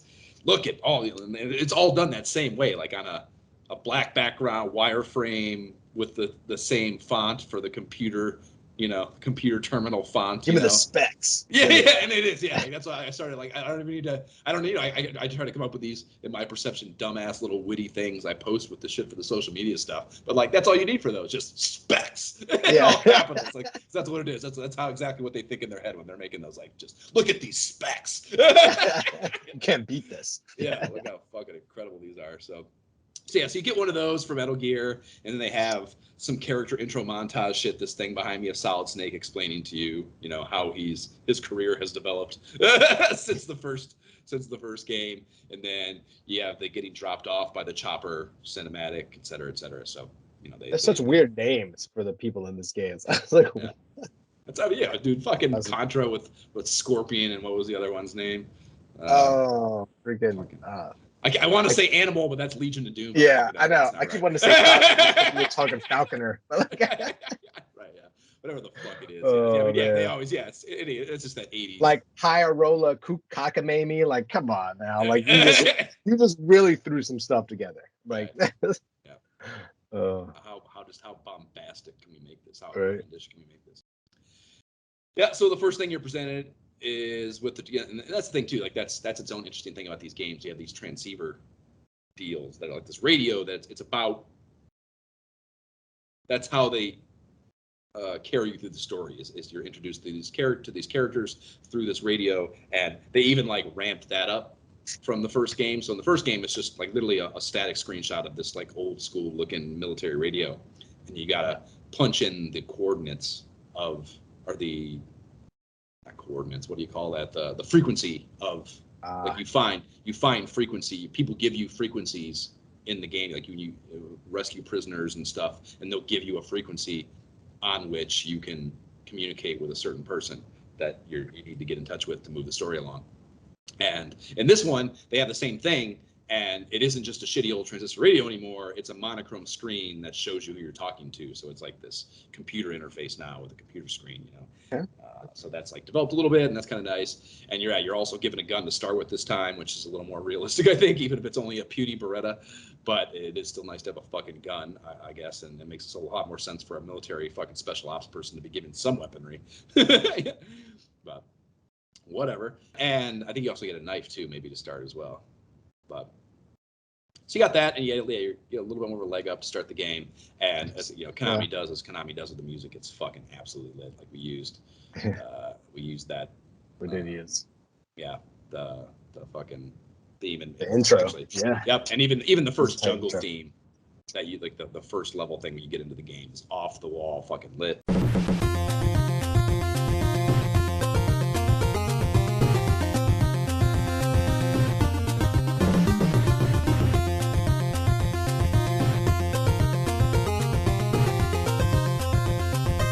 I had high hopes because of the name, you know, when I read that it was a sequel, and I was like, okay, I didn't miss, you know, and we come in with the crazy names. You got some music that I immediately saved. So I was like, okay, I had high hopes. It just, I guess coming at it from that standpoint of, hey, this is supposed to be a stealth type of game, maybe I would have a different feeling, you know? And I would have approached it differently, but I'm still like, even reading this and coming in, like I still felt like I was supposed to fight enemies, you know, and it doesn't. That's why Metal Gear is so incredible, though, because, you know, to even have the incentive and the idea to turn video gaming on its head, essentially, like every military-themed video game is just how fast and how much can I kill. And that's what I expected. I'm like, okay, that's what I'm doing, you know. Right. And it's so yeah, just trying, and you know, and clearly as this franchise develops, and you get into more, especially 3D environments and stuff, and that becomes so much more of a sensible mechanic, an employable mechanic. it gets better. But to even, to try to fit that style of game into the 8-bit tier of gaming and what you have available to you just as programming tool wise, it's so impressive and so good, and I think for those limitations taken into consideration, that first one is so fucking good at that. And I totally got it as a kid. Like I totally got that vibe. Like it totally worked for me, because I didn't know any better at the time. Clearly now you have perspective, but as a kid I was just the ad for that. I mean, you have to remember seeing the ads for the first Metal Gear with it's just the white. It was in every comic book at the time, Yeah. That we've seen it in all these GamePros too, early on, and it's fucking just like all the different gear you can get, and it's just there's so much cool shit, fucking bomb blast suits and fucking landmines, plastic explosives, silencers, remote missiles, obviously a bunch of different fucking guns, mine detector, just like every piece of military type of gear you could ever want, and for my little fucking whatever makes my mind work. That's, oh my God, I was so into it as a kid. And this one has that too. So like, I don't know, just in general, I guess I'm getting at here. Like I want to play this I know it's bad, but like I've been told it's bad all my life, but like the IP, I'm so endeared to the IP that like, I feel like if I got far enough into it and got enough traction and really understood it enough to hopefully see past the things that people bitch about, like I think I could enjoy it. You know what I mean? No, I don't know what you mean. You sound like it sounds like you're talking about Ultima here, which makes me steer very much clear of that. So next page. That's a fair comparison, maybe. But, I don't know. Exact discussion for playing Ultima. If you get far enough in past the stuff you hate and the misery, I think there's a game here. Yeah. I'm gonna pass, Josh. Fucking Metal Gear. Well, we'll talk about that later, maybe. After that, we have a two-banger on Tecmo's Ninja Gaiden 2, and the price is not available still on the MSRP front, even though the fact that this is out. And they close out the copy with, here's your chance to prove once again that you're not just another ninja. Not run-of-the-mill everyday, like, no run-of-the-mill bullshit everyday ninjas allowed. These are only fucking special ninjas. Yeah. Are you one of the many Ryus? Like, question of the day, how many video game characters are named Ryu? Like, in how many games does a Ryu appear? Or Ryu, however you pronounce it. 3.2, this. What else?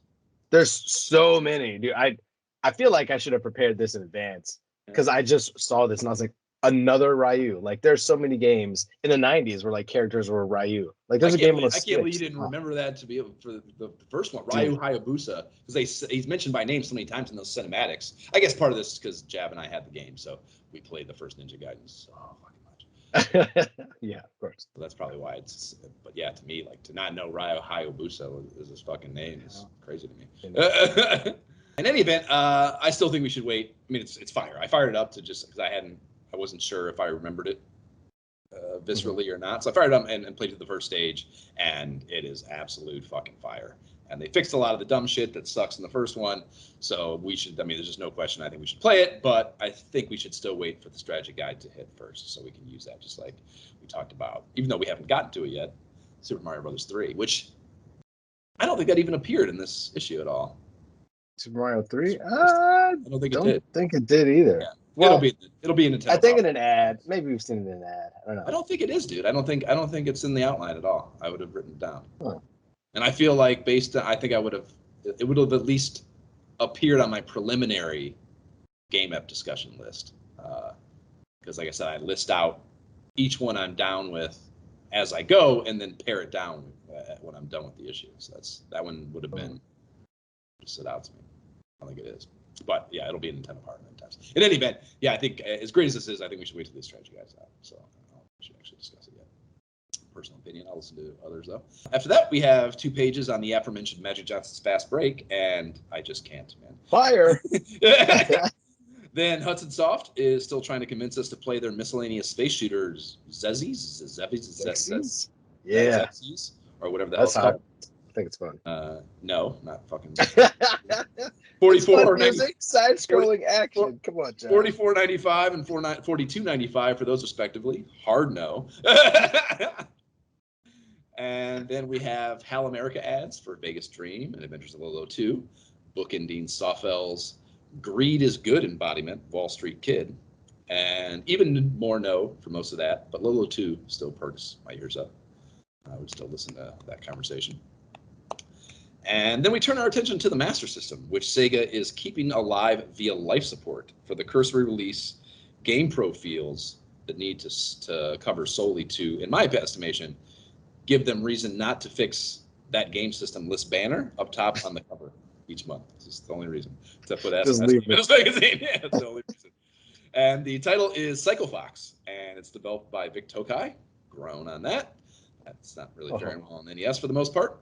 And then it's actually released by Sega, published by. And the MSRP is $34.95 on that. So they are encroaching on Atari territory with MSRP, at least. They're not trying to give you, even NES prices for new stuff dropping on the system. And did you bother to fuck with this? It's a cute looking game, but that's pretty much it.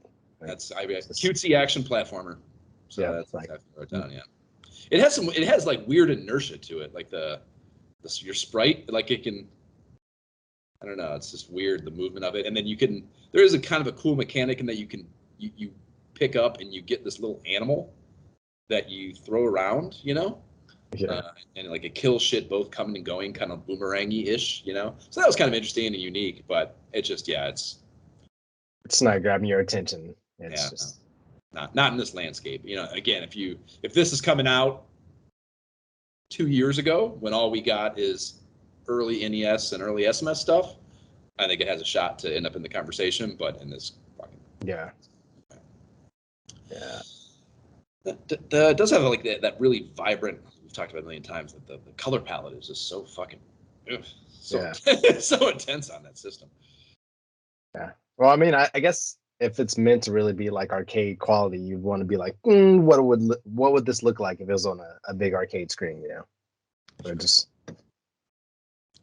makes it intense. We then proceed to the 16-bit future with Genesis joints, and the first is Alex Kidd in the Enchanted Castle. And this is just basically an SMS action platformer holdover franchise for Sega. And when I first saw it, I started checking, and I was like, is this just like, did we already play this? Like, we've talked about this before. Like all these early Alex Kidd and fucking, what's the other one? I can't even think what the fuck Monster Boy. Monster Boy, yeah. Fucking like all these. There's just like all these really stock characters and mascots that they ran through. I just can't differentiate any of it. So I thought this was just a port of one of the Master System releases that I'd already played. Because they're too generic to fucking tell apart. It's not though. It is developed specifically for this boring character to be showcased in all its 16-bit glory with this game. And the MSRP is $44.95. So that's one thing I will say. It's at least priced at an 8-bit number. Like it's not as expensive as a lot of the other Genesis titles. So they had a self-perceived, they had a perception that this was a little bit of a lesser deal. Yeah. But it's been out since Christmas '89, and I couldn't remember if we've actually talked about it before. So I went and fired it up, and just I already had the ROM, so we must have talked about it. We definitely talked about it before, because I remember thinking like, it was like back when we were looking at like, oh, do we play an Alex Kidd and Monster Boy and like those, and we ended up playing, the other. But yeah, it was Wonder Boy. That's what it is. Wonder Boy. Wonder Boy and Monster Wonder Boy and Monster Land. Yeah. See, because they switched it up. Remember, we had that discussion. They changed the names up in the in the titles. Such a bad job, such a bad job by their marketing team. So I guess until the very near future, Kalinske really gets his hands in the mix. After that, we have a 2-banger on Treco's Atomic Robo Kid. And who is Treco, you ask? Me too. They made a handful of arcade-style shmups and fighters for the Genesis in 1991. This is the first of those, and then promptly exited stage left from the developer landscape. So that kind of lends itself maybe to the quality of this particular title. And Well, it is a hold on, Josh. I will say this is a surprisingly fun game. Come on now, it's a side-scrolling shooter, your favorite, with weapon power-ups. So of course I had to give it a shot, man. It's surprisingly fun. It is. Did you get into it? Like I played it. I did fire it up. It's got some reasonably cool, like robotic, organic, alien mashup aesthetics, kind of like that Contra vibe to some degree. yeah, yeah. But the gameplay was Not a fan. it seemed like I couldn't stay alive. It was like really difficult to stay alive. I could barely get into that first stage. And like, if you touch the sides, you're dying. Like it's fucking yeah. You have to get good, Josh. I didn't get good. You enjoyed it, huh? Yeah, it was fun. Like at first, I thought I kind of died immediately first as well, but then I jumped in. I was like, okay, let me just fly and do the typical dodge and shoot thing. And once I got into that and started picking up different weapons, and I started shooting missiles out like automatically and stuff, like then it got fun. Obviously you get higher power ups in general. You're smashing shit. You're happier because you're just like die bitches. Yeah, I definitely did not get far up into the power-up tree. Gotcha. I will admit that. Fair enough. And from there, it is on to TurboGrafx previews and ProViews, I should say. And we usually fly right by these, but this first one is for Bonk's Adventure. And when I think of the TurboGrafx, the one and maybe only game I think of is Bonk's Adventure. So, and that's, I guess, as far as, that's changed a little bit, I suppose, because we've been going through these magazines and such. But I'm speaking from the fourth grade awareness perspective, maybe when the TurboGrafx was on the landscape. That's where I was at. And like the character, this was the character in the game that NEC tried to push the hardest onto me in their efforts to convert me to their sparsely populated gamer pool, And it is a little caveman kid with a really big head. And I was like, as we've mentioned, like some of these TurboGrafx titles, I've been like, oh, I'm gonna fucking fire them up and give it at least a whirl because why not? They look interesting, and a lot of them have been good. But my fucking the emulator is shit. Like I can't get that fucking emulator to work anymore for me, and I guess that's part of the thing with it. Like I don't know if I'm sure I've talked about it before, but like I need to see a TurboGrafx controller or something. Like trying to map a TurboGrafx controller is borderline fucking impossible. It's got there are 3 Roman numeral buttons. There's a run button. There's a select and a start. Like how many fucking buttons does this controller have? and they're 8-bit games essentially. So there's how much functionality? I don't know. Like I can't. No controller I have is capable of really mapping properly. So yeah, it's just I don't know. Please write in and tell me if you know. Like what the fuck? Like which? Like this game, like this is a simple platformer, right? I can't need all those buttons. You know what I mean? So like if someone could write in and tell me which of the TurboGrafx buttons are the ones I should bother mapping to even my Genesis controller with 3 buttons plus a start, just tell me which ones I need to play the game right. Because I couldn't get my TurboGrafx fucking emulator to work, so I tried firing it up on one of the online browser-based things and trying it there, and even there I just could not map my controller properly, and I couldn't really fuck with it. So I need a TurboGrafx tutorial. Too many hoops to jump through. Right. Too many hoops. Yep. But it's funny though. You're absolutely right. Like when I looked at this ad, I was like, oh, I immediately remembered seeing that little caveman dude everywhere and thinking that seems like a cool system. I wonder how it is. Yeah. It was a good job of mascot choice in their case. Something Sega was so capable of. After that, we have another Turbo 16, one other TurboGrafx 16 titles, JJ and Jeff. And that gets a whole page, only one page, before we have a Dino Wars and a Quick Shot controller ad, bookending the subject of our Jay's Atari Corner segment this time around. And you're even clearly excited about it. You and Matt were excited about it on the fucking Facebook page. The Ninja Golf on the 7800. This game is nuts, man. Yeah, it looks fucking insane, dude. It looks fucking insane. I was super impressed that he knew about this. That either recalled this game and played it himself or read the issue. But yeah, this is it's such a strange video game mashup concept. I remember picking it up and thinking like, what do I do? Like, what's happening here? Like, so you start the game out and they give you So you're playing golf first. Like you're swinging the golf. Normally, I mean, you're swinging your golf club. Have like? Is it like golf games of the time, like where you have like the little meter and you?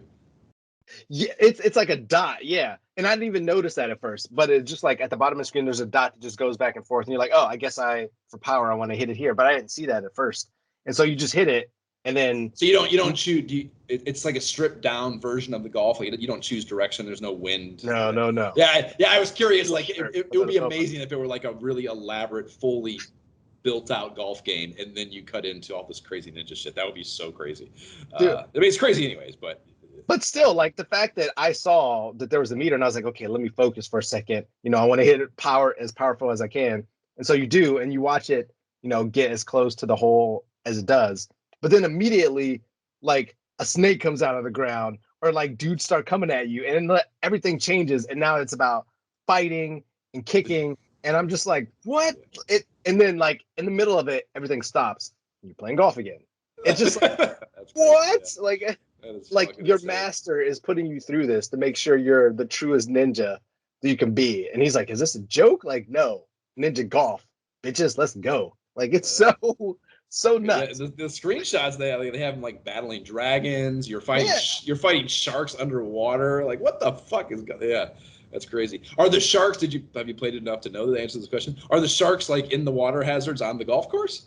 I did not experience sharks, so okay. I don't know. That must be later. I didn't get to that one. I battled a crazy ass dragon though, which was at like the end of a hole, and it was almost like a boss. Like there was like a flash of light, and then it actually took some thinking. I didn't expect to have like a boss battle, so I give it like, that's fucking nuts. Ninja golf, Atari. MSRP on it's $34.95, so you better do some extra fucking chores if you want to scrape together the dough to add this to your Atari library, kid. Yeah, that's fucking nuts. I've heard the name before. Like that's a Ninja Golf. Like I've heard it talked about in comedic contexts before, but I had not taken the time to really check it out and look at it. So well, as silly and goofy as it is, the fact that like when you go to a ball, like obviously you can see from the screenshot behind me, it's like side scrolling when you're doing the golf and the fighting. But then when you're doing like a boss battle, it's almost like the boss is 3D floating back and forth. Yeah, it goes over the shoulder on you, right? Yeah. And you gotta like do different stuff. And so like it's like a mechanic change, which is nice and not something that is typically seen on the Atari, for a game like this. So it's almost like they figured out how to do this and they had to do some wacky ass concept to put it all together, Yeah. I like it. Yeah. I mean, it's again, like, I can't think of where or when it was, but it seemed to be the dialogue was remembering it fondly and saying it's pretty damn good for an Atari 7800 game. And certainly one of the most original concepts that you can find in the 7800. Yeah. So that's coming out of that fucking whatever, we get handheld previews, and we have NFL football and Space Invaders, as the title or the cover mentioned, on Game Boy, and Gauntlet: The Third Encounter. And the Game Boy game's meaningless to me, but I'd never heard of this Gauntlet rendition. And did you really look at the copy on this and kind of parse this? So it's kind of wild. It is from, like, I assumed on the links, I was like, that can't be the same Gauntlet universe even in. Like, looking at the pictures, I was like, what is this exactly? So I was reading the damn thing, and it is from the Gauntlet universe. It's a dungeon crawler action type top-down deal, just like all fucking Gauntlets are, but it's wacky as hell. The character classes you can choose from in this one get way outside the fucking box from the traditional fantasy medieval deal, and yeah, you can choose from an android, an Amazon, gunfighter, pirate, punk rocker, samurai, and even a nerd, as the copy states it. So each one of those classes has their own speed, strength, weapon, missile stats.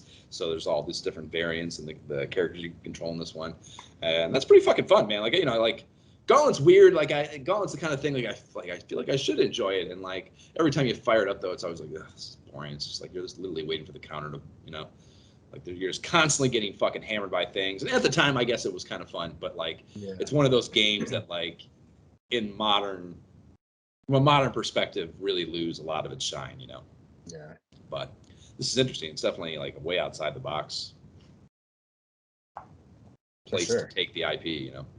Dude, I loved Gauntlet too. Like I played that, you know, the more multiplayer version. Like I remember fond memories of that. So I saw this and thought I want to buy it links. Like this see like it was things like this that at the time made me think, oh, Atari Lynx, like I want to check this out. Like, yeah, I love Gauntlet. Like yeah, and it said this one embraces the playing vertical thing too, you know, that system had, so you could turn it and play vertical with a longer vertical screen, you know, like some arcade games had. So yeah, I mean, it's probably pretty impressive for sure. Coming out of there, we have a slew of NES ads we've seen before, carrying us towards SWAT hot tips and ISOH game alum Bionic Commando. We have Tecmo World Wrestling. These are the ads I'm saying. And then also Game Up alum Heavy Barrel, and then Bases Loaded 2 are the ads before we get to SWAT. And SWAT is 6 power-packed pages, and there's an entire page of Ghouls and Ghost tips, all submitted by the same person, George Sun of Chatsworth, California. And that's it. That's the tweet. So some DuckTales fodder in here. That's pretty all common knowledge, I would say. And then there's a Knight Rider appearance from the NES, but generally speaking, not really much in here did anything for me. Was there anything you wanted to touch on from SWAT? Not really, man. I did say that, you know, if we ever were to do the original Ninja Turtles, like I would consult the trick they had in here for unlimited pizza. Yeah. But that's just, I'm like, all right, if we ever did that, I would use that. But otherwise, that's one of the Nintendo powers I think that you can use that. Yeah, that's something.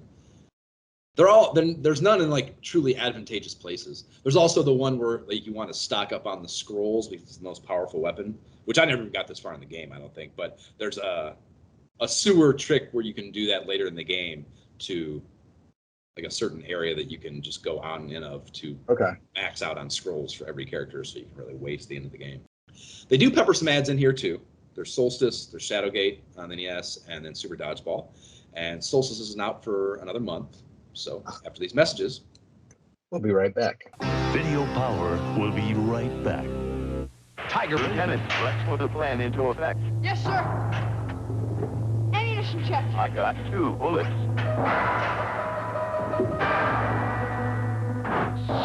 Are you okay? Yeah. I got key card number 1. Watch out, Metal Gear ahead. Mission accomplished. Game Talk, Snake's Revenge, the next generation from Tiger Electronics. That was a 1990 U.S. television commercial for Snake's Revenge in Tiger Electronics talking handheld form. And I did not know they had talking versions of these. And I absolutely loved those the really fucked up digitized voices of that era, you know, like on those little things. I had a baseball, I think I've talked about it here before, a baseball handheld LCD game. It was talking play-by-play baseball, and it was just, oh god, so creepy those voices. And that board game Omega Virus also was like that Jav and I had.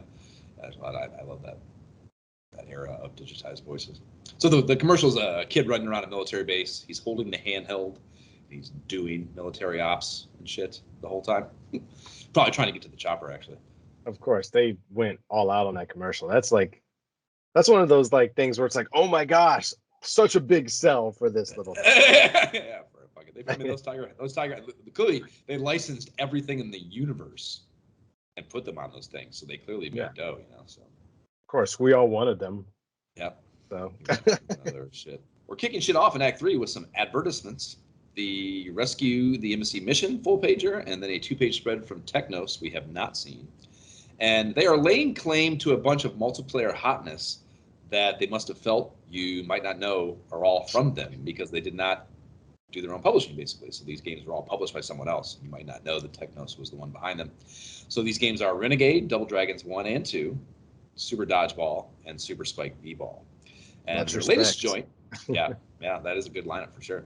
It's all the Kunio-kun stuff, you know, the early Kunio-kuns. the latest joint, ISOH Game App alum River City Ransom, gets the whole second page. And yeah, they basically created a new publishing arm to put this bad boy out, so their name is on the box art this time, and it just reads to me like, I don't know, they realized they had the epiphany that brand awareness was a problem with them, and they deliberately set out to fix that in doing this with this game. It's interesting. Smart, very smart. For sure. Question, why is the Nintendo World Championships logo on this ad? I was wondering the exact same thing. I'm like, was this game added to the lineup? Like, I don't remember seeing River City not Ransom. in any of the copy, and they even have, it's in Pro News later in this issue.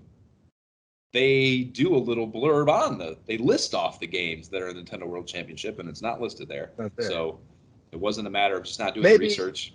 Was it like no, I was going to say maybe they were giving them out as like a prize if you finished a certain place. Maybe. I mean, maybe there was some type of reason there's got to be some reason it's on there. Right, yeah. And Technos, it is not, it's separate from Nintendo, but I do get the vibe that Technos and Nintendo are very closely aligned. I think there's some heavy overlap some way. Who knows what the reasoning for that is. But I do, like this, like the, there's that Super Spike V-Ball Nintendo World Cup soccer crossover game that's on the same cartridge. Oh, yeah. There's just a lot. There's just signs to me that Nintendo and them are they're in bed together pretty hard. So I don't know. I guess. Well, these are popular games. I mean, I'm sure they're like super happy with them. Yeah, this is a good developer, right? Yeah, exactly. So that's probably part of it. But yeah, I'd be curious to know what that's all about. Write in, Lord Disciples, if you have the answer to that little piece of trivia. We don't know the answer. We have short pro shots coming next, and NES things first. We have Acclaim getting some more licensed bullshit fired at us here. It's hitting in July, a Bigfoot monster truck game. And then we have Color Dreams' Master Chew and the Drunkard Who and Metal Fighter. Both are 89 drops. I don't recall yet seeing. And I really like the name on the first one. That name makes me happy. But the company is just the fucking absolute worst. They put out nothing but unoriginal dog shit, like their games. The minute you see Color Dreams, it's like hard pass. Yeah, like that's sad. No way this is good at all. I still fired up Drunkard Who, and I think I fired them up, both of them actually. And they were both dog shit. We have FCI's D&D joint, Heroes of the Lance, and though that's exciting, it isn't out till January, unfortunately. We also have Jalico's Maniac Mansion port, and that's teased for September. Can't fucking wait for that. Last Game Ep, Super C, is in here. And then that Dumpster Fire Chiller game somehow is still hanging around in here. There's an ad for it coming up in a bit, too. And then we have a Tension joint I've never seen or heard of, despite it being out since Christmas '89 after that. So, fired it up! You control, this is tubing, and you control a guy in an inner tube floating down a river. Yes, that kind of tubing. And like, I was shocked that's what it was, And it scrolls vertically, though you do have some control over your pacing, and there's some light shooting elements. You can fend off the various hazards that your dude encounters, and the projectiles you throw are cans, like full cans, which as in aluminum cans with liquid. So this game is definitely designed around the leisure activity of getting wasted and floating down a river, which is crazy to me that they made a video game about this. But should we tell the story of our last fraternity reunion event where I blacked out while we partook in this activity? Oh my gosh. That was hilarious. I wish we had a picture of me just passed out in the inner tube, my arms sticking out of the top of it. You can't even see my head, just floating down the river, passed out on tequila. That would be so great. And then me recalling something from that. I'm like, hey, remember we talked about this? You're like, no idea what you're talking about. Dude, the last thing I really remember is I remember we saw a dock on the side of the river, and I think maybe someone made a joke about we should fucking get out and jump off that, and I was like, doing that. Fucking I went over there, and I remember jumping into my inner tube and it not going particularly well. And that's the last thing I remember. That's the last thing I remember until sitting on that picnic table that we have the picture of. Yeah. we ate afterwards. Yeah. Right, yeah, the barbecue joint. Yeah, that was Oh my an gosh. absolute fucking Was it out in blast. Jersey? Was that where it was? That was well, it was one of those.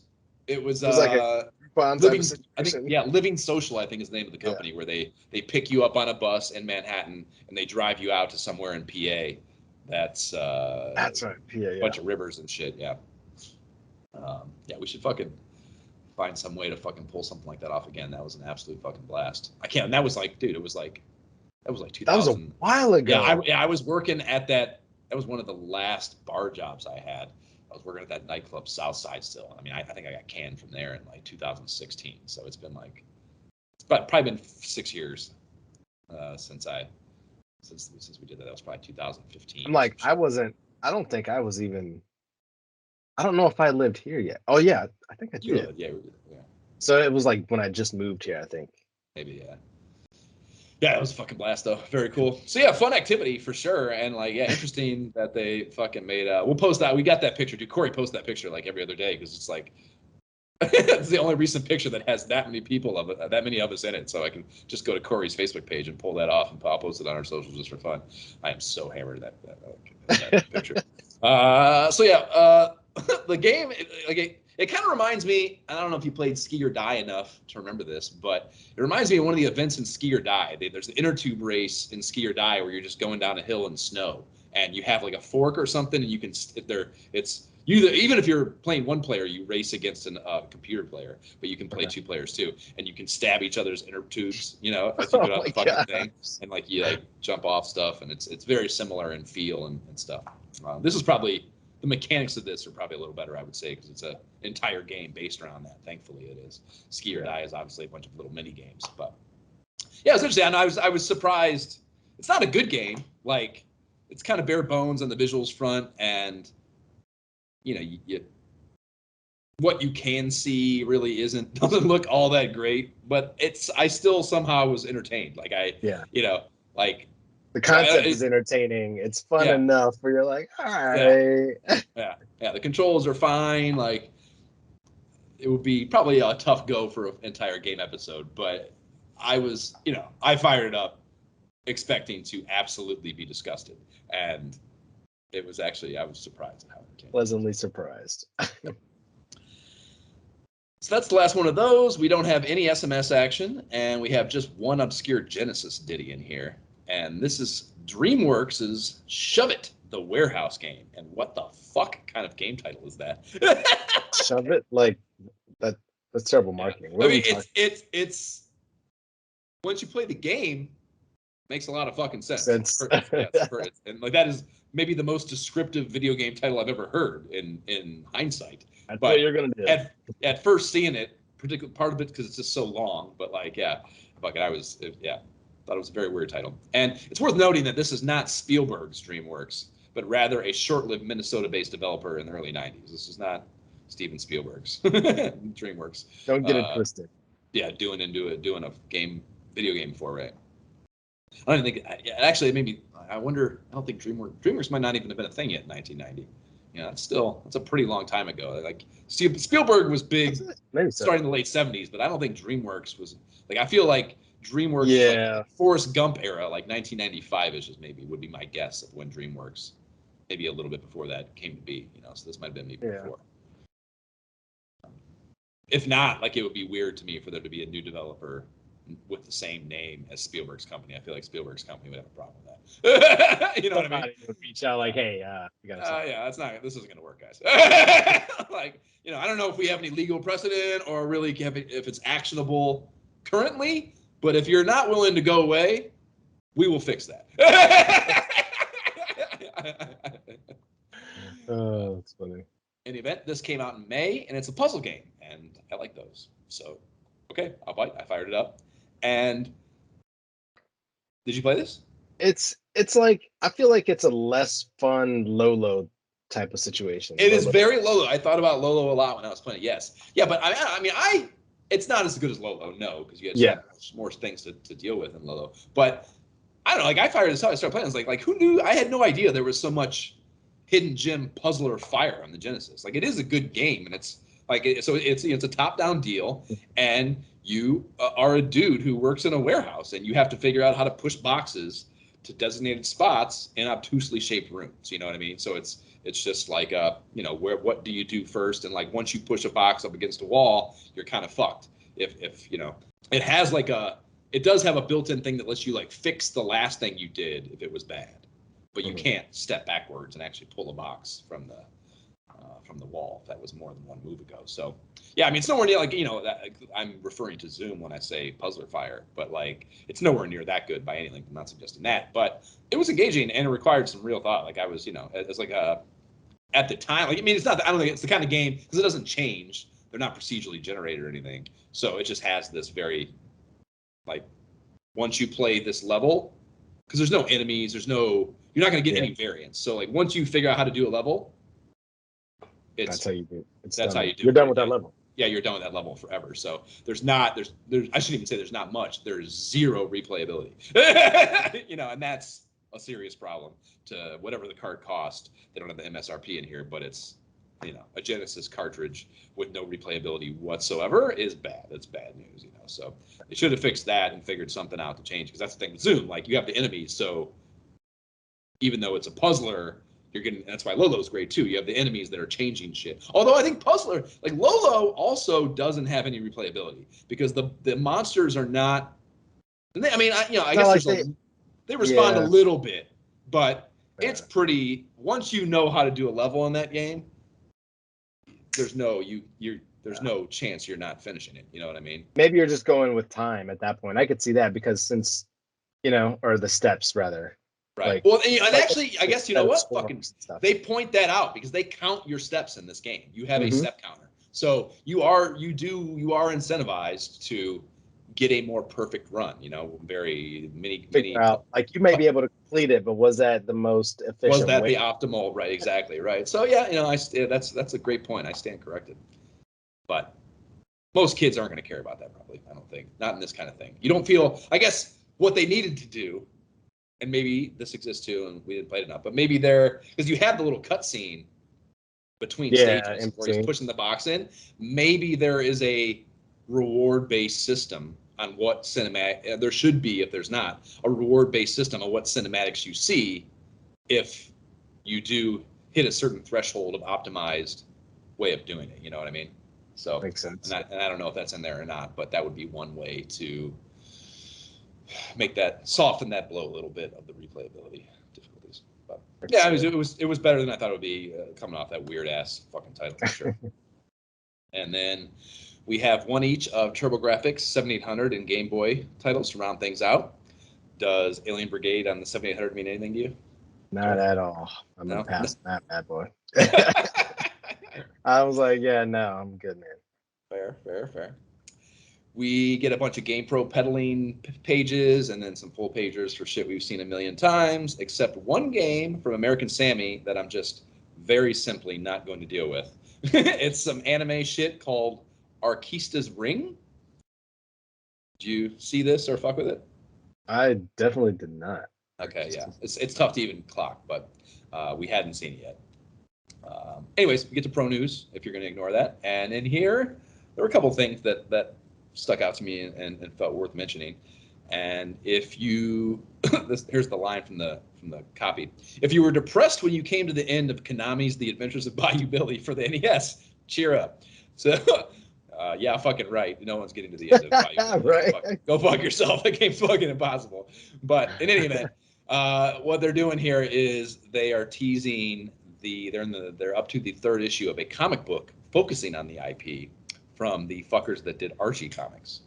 And it's at least by what I could tell, anyways, based on what was in the database, archive.org has 5 issues of it. I don't know if that's the whole run or not, but they have 5 issues on there. And it was fine. It was fucking fine. But the link to that will be in the show notes if you want to check out those issues in high res reader form. And then the other little thing that I thought worth mentioning was there's some shit from the RPG rumor mill that they talk about in the final paragraph when they get into games. And they mentioned Dragon Warrior 2 is being announced for the NES. And that's, of course, fucking big. We're going to play the shit out of that at some point. And then they mentioned that Sega of America is teasing that a role-playing adventure title that's even bigger than Phantasy Star 2 is hitting in the fall. And I don't know what that might be offhand, but I'll be wringing my hands like Mr. Burns with anticipation to see what it is, because Phantasy Star 2 is pretty fucking big. Even without having played it, I know that. And that's another one that we fucking got to get into at some point. But any pro news? Any other pro news? The only thing of note to me was the Dragon Warrior 2 stuff. It's like, yes, want to play it. Me too. In 3D. In virtual reality 3D. Actually, Oh. VR 3D as well. I'll play that fucker. It's crazy. And we have the Pro Challenge board. Their high scores after that. It's back, but it still doesn't have many fucking cities. Ugh.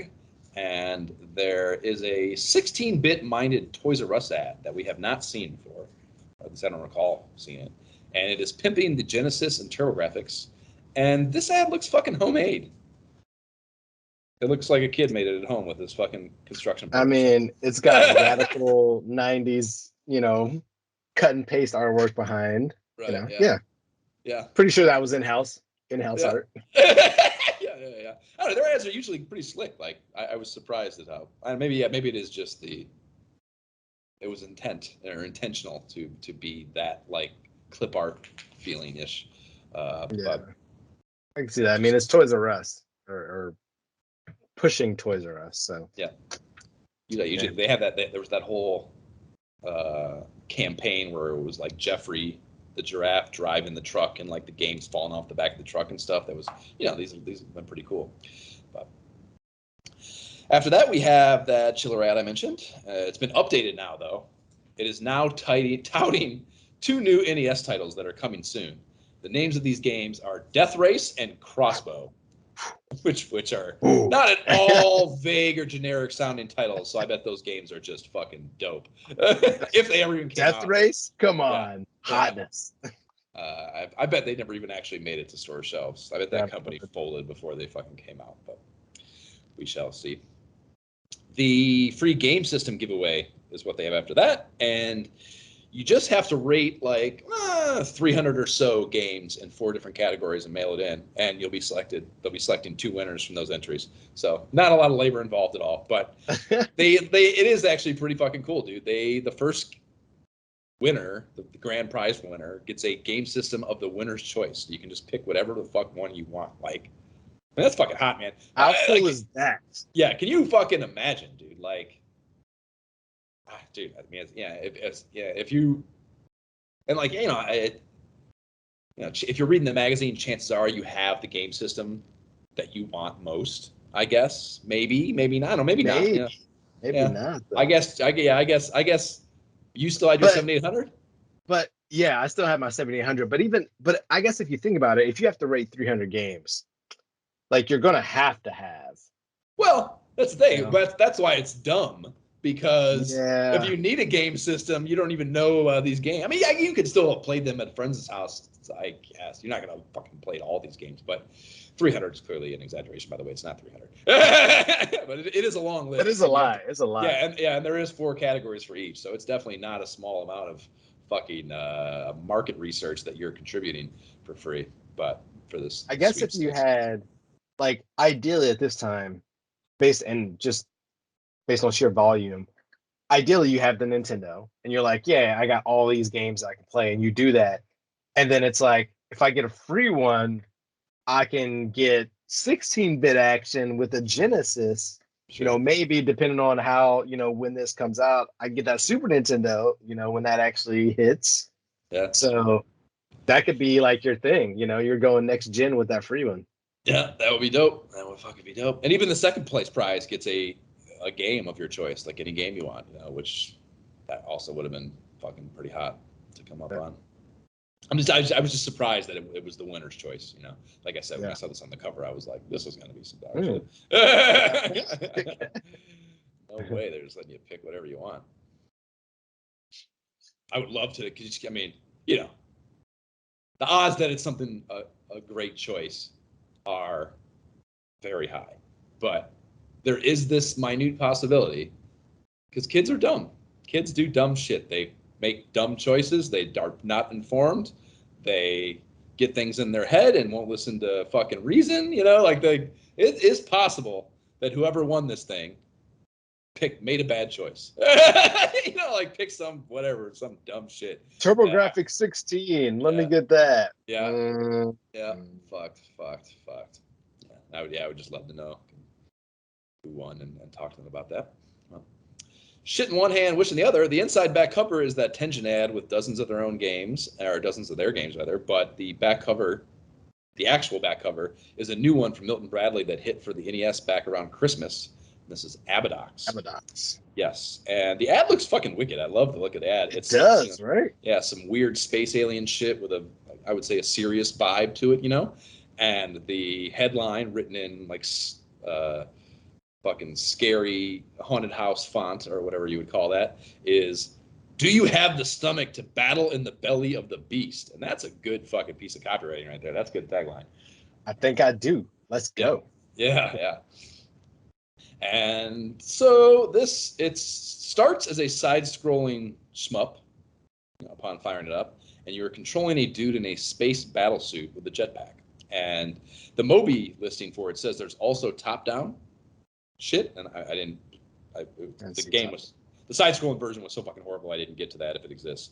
But yeah, I don't know. What are you gonna do? It's Milton Bradley. I wouldn't expect a shooter from them to be dope, but good ad, I guess. I mean, the art. I was about to say the art definitely pulls you in, makes you curious. Yeah. So, did you try it or? Yeah, I played this actually back in the day. I do remember it. Really? Yeah, I think it was one of those 99-cent rentals that I was like, sure, let's play. It's okay. You get different weapons, so that's in terms of, hey, I got a game to play, I'm having fun. Yeah, but it's not something that I want to sit and play through by today's standards. Nostalgia or otherwise. Just another one of the 700 NES games. Just another one. Yeah.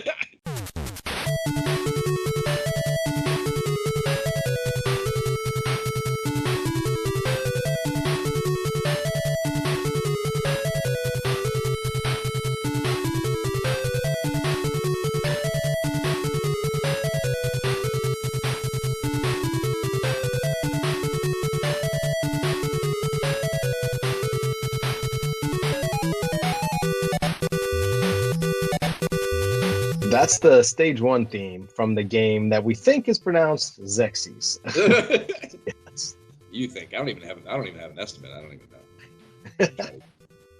But it's nomination time, Josh. What are we thinking? Before we get into nominations, Jay, I think we have something very serious to discuss. What's that? Is this our last issue of GamePro? What? Sega Visions starts in June. And GamePro and Sega Visions are being cooked up by the same chef, as we've discussed. Oh, yeah. I talked about this back when I stumbled across it. I think it was issue 6 that I found that information. But it's time to shit or get off the pot as far as this goes. Like, I think, as I mentioned then, I think it completely defeats the purpose of having the independent third-party magazine if they're coming from the same people. So I think that is kind of inarguable. And if we are going to make this change, it's obviously a matter of what we're going to choose. EGM is probably the leading option, and EGM has been around for over a year by where we're at. So the first issue was March '89, and running, that's pretty much literally parallel to GamePro. So June 1990 is issue 11 of GamePro. So that simple fact alone is kind of interesting, that two different people had the same epiphany at the same exact time, that there was enough dough to be made in this video game magazine shit, But that was interesting to me when I was looking that up. But so there's EGM, and then there's also a mag called Game Players Magazine that ran from '89 to '96, and they're the ones, and I didn't know this until again I was doing research, but these are the ones that they made a lot of those players guide books that I used to cop from the Scholastic Book Club shit at school, and they were like these. There was a blue cover one. There was a red cover one. Yeah, and they did a lot of like strategy guides too. I realized doing research that I actually had the June-July '89 Nintendo game strategy guide, and it's got Bionic Commando featured on the cover, and it's like, these were not licensed, so they were like, whereas GamePro, I mean, their covers didn't, I guess, but they had the balls to like, they have ads, they're acknowledged, I guess, by Nintendo seemingly, but like and I guess it's because they didn't try to emulate. That was one of the few good creative decisions maybe GamePro, art direction wise, made, in that they did not try to emulate Nintendo IP with their cover art. They just did random ass shit, which is its own weird conversation. But at least it didn't feel like knockoff shit because they weren't trying to kind of like do it without doing it. Whereas these covers are trying to do it without doing it. So like this Bionic Commando cover, I don't know. It's pathetic. It's pathetic how you can I don't know how to verbalize this, but like there's just nothing worse feeling than like, again, it's that bottom row of the cereal aisle at the grocery store. It's just like, I know what you're doing there. It's pathetic that you're trying to do that to me when you don't have the balls to actually do it. You know what I mean? Like it's just, it's just a really, I don't know. It's always struck me as like a very, very, I don't know, it's just a bad feeling. But nonetheless, they're the full-on magazines, 100 pages, and the actual quality of the magazine is pretty good. But that the artwork is funny. I downloaded that bad boy from Retro Mags and had a nostalgia field day, dude, going through that one particular issue that I had. So I actually wouldn't mind, we do that random rag stuff. I wouldn't mind doing that issue as a random rag, because it's just, it would be a real fun nostalgia pluck for me, and it'd be interesting. There's a lot of shit in there, and just different perspective that we don't, we haven't gotten from this era. So that's kind of fun. So those are the two options, basically, is what I'm getting at here. And I don't know, how do we decide this? Should we maybe? What I was thinking was that we could just literally do a listener poll and just let them choose, because I'm kind of open to either. I think, you know what I mean. We could do that. I have a natural bias for EGM, because that's the game mag that I would always pick up. Did you have it this early? Not this early though. I was going to say, especially as I got a little older, because that would be when I went to the grocery store with my mom, or my dad, and I would just, that would be right there on the magazine shelf. I'm pretty sure that's how I got Player's Guide. I think that's how I got Player's Guide. For me, it was EGM. Yeah. I mean, I didn't have a bunch. I just had that one issue. Like, I'm not. Oh, really? Yeah, like. Oh, these were like $5. If I had $5 and we were at the grocery store, I was buying an issue, for sure. Yeah, there was this. I guess essentially like a deli newsstand kind of deal, which they didn't have. There was not. I don't know. I guess that was gas station, like magazine. It's just so, we're so. It's kind of hard to remember what the climate was like for this, but like like magazines are so passé now that this has been worked out of these same essentially equivalent establishments in modern day. But like, I guess every gas station and every fucking little convenience store had a magazine section back then. So shouldn't even speak of it like it's significant. But yeah, there was this one particular convenience store. It's where I used to get my Mad magazines that I used to pop into with my dad. And I'm pretty sure that's where I probably got this. But I would definitely seek out the magazine section, especially when like mom was grocery shopping or something. I was like, all right, well, I'm going to go over here and I'm going to be thumbed through. Yep. For sure. Fuck up this guy's magazine inventory. Every convenience store's favorite thing, probably. Like, how bad was it when they started bagging? Oh, like you mother. Then you had no choice. I was like, all right, I guess I got $5 or $6, so I'm just not reading it. Darn it. I guess I'm not reading anymore. Okay, well, if you're down with that, yeah, I guess let's at least see what they say. We can at the least take that and use it as a constructive part of our discussion to determine what to do. Agreed. We should have like an optional write-in field so they can like make their case. You know what I mean? Like, why should we use that one? So we have. Yeah, I don't have. I mean, I have that one issue of that, and I've seen EGM before, but I don't have much basis by which to draw on to make an educated decision about which is better or whatever. Yeah. Nor do I think I don't want one. I think I want the discovery. I don't have GamePro viscerally internalized either. Like the discovery of these magazines as a new thing is part of the appeal of doing this podcast in general. So, you know, just let them decide, I guess. Cool. All right, we'll do that then. Actual nominations. My nominations are Super Off-Road, which I think I don't need to explain. I've already done that. Snake's Revenge, which, whatever. And then a revenge-laden option set here in having Shinobi's Revenge also as my third option, which I'm still angling at playing because I think it's a transcendent Genesis title that we should have, because we didn't do the first Shinobi in particular, and at this point I think it's pretty low chances that we'll ever end up on an SMS title again, you know, so I feel like Shinobi should be taken into strong consideration. So, Okay. What do you got? Okay. What do you got? I went first and foremost Super Off-Road, clearly. Second, Ninja Gaiden 2. And then third, Atomic Robo Kid. Yeah. Gotta love it. Like I said, because it's fun. Not because it's like looks like the most amazing game ever. But yeah, clearly Super Off-Road is the overlap here. I mean, is there anything else to talk about? I refuse to let it be Atomic Robo Kid. But at some point we have we done any shooters yet? I mean, Have we done any horizontal side-scrolling shooters, space shooters or flying shooters? I mean, I don't think so, right? I don't think we have. We didn't do Truxton, but that's not horizontal either. But I don't think we have. Yeah, I don't think we have. Just flying space or flying shmups, I guess. It doesn't have to be side-scrolling. But I feel like, it's probably being a little overly biased to totally exclude those entirely. So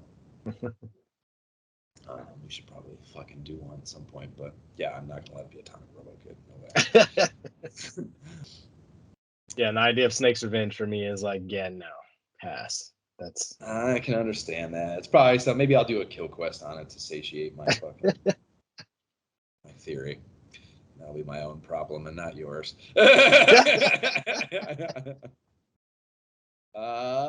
Okay, so yeah, Super Off-Road. I don't have any contest that. Because I had Solstice as another potential. Not out, yeah. Yeah, like I said, Ninja Gaiden 2, I think we should wait for the strategy guide just because that'll be such a beautiful companion piece. You know, the artwork in there is beautiful. We can use all that while we're going through it. Yeah, I mean, like I don't want to argue. Like, what is your temperature on Shinobi? I don't really have a huge opinion. I mean, like I said, it's just I was more as a non-Genesis person, you know, at NES only type of dude. I was just more familiar with Ninja Gaiden, you know, but I've obviously played Ninja Gaiden 2, but never beat it. So the Shinobi thing, like obviously I would always see it as I saw it as Sega's Ninja Gaiden, you know, the Ninja franchises, the Sega version. Not entirely in disagreement from my childhood perspective. Yeah, but I don't have a problem with it. You know, it's just yeah.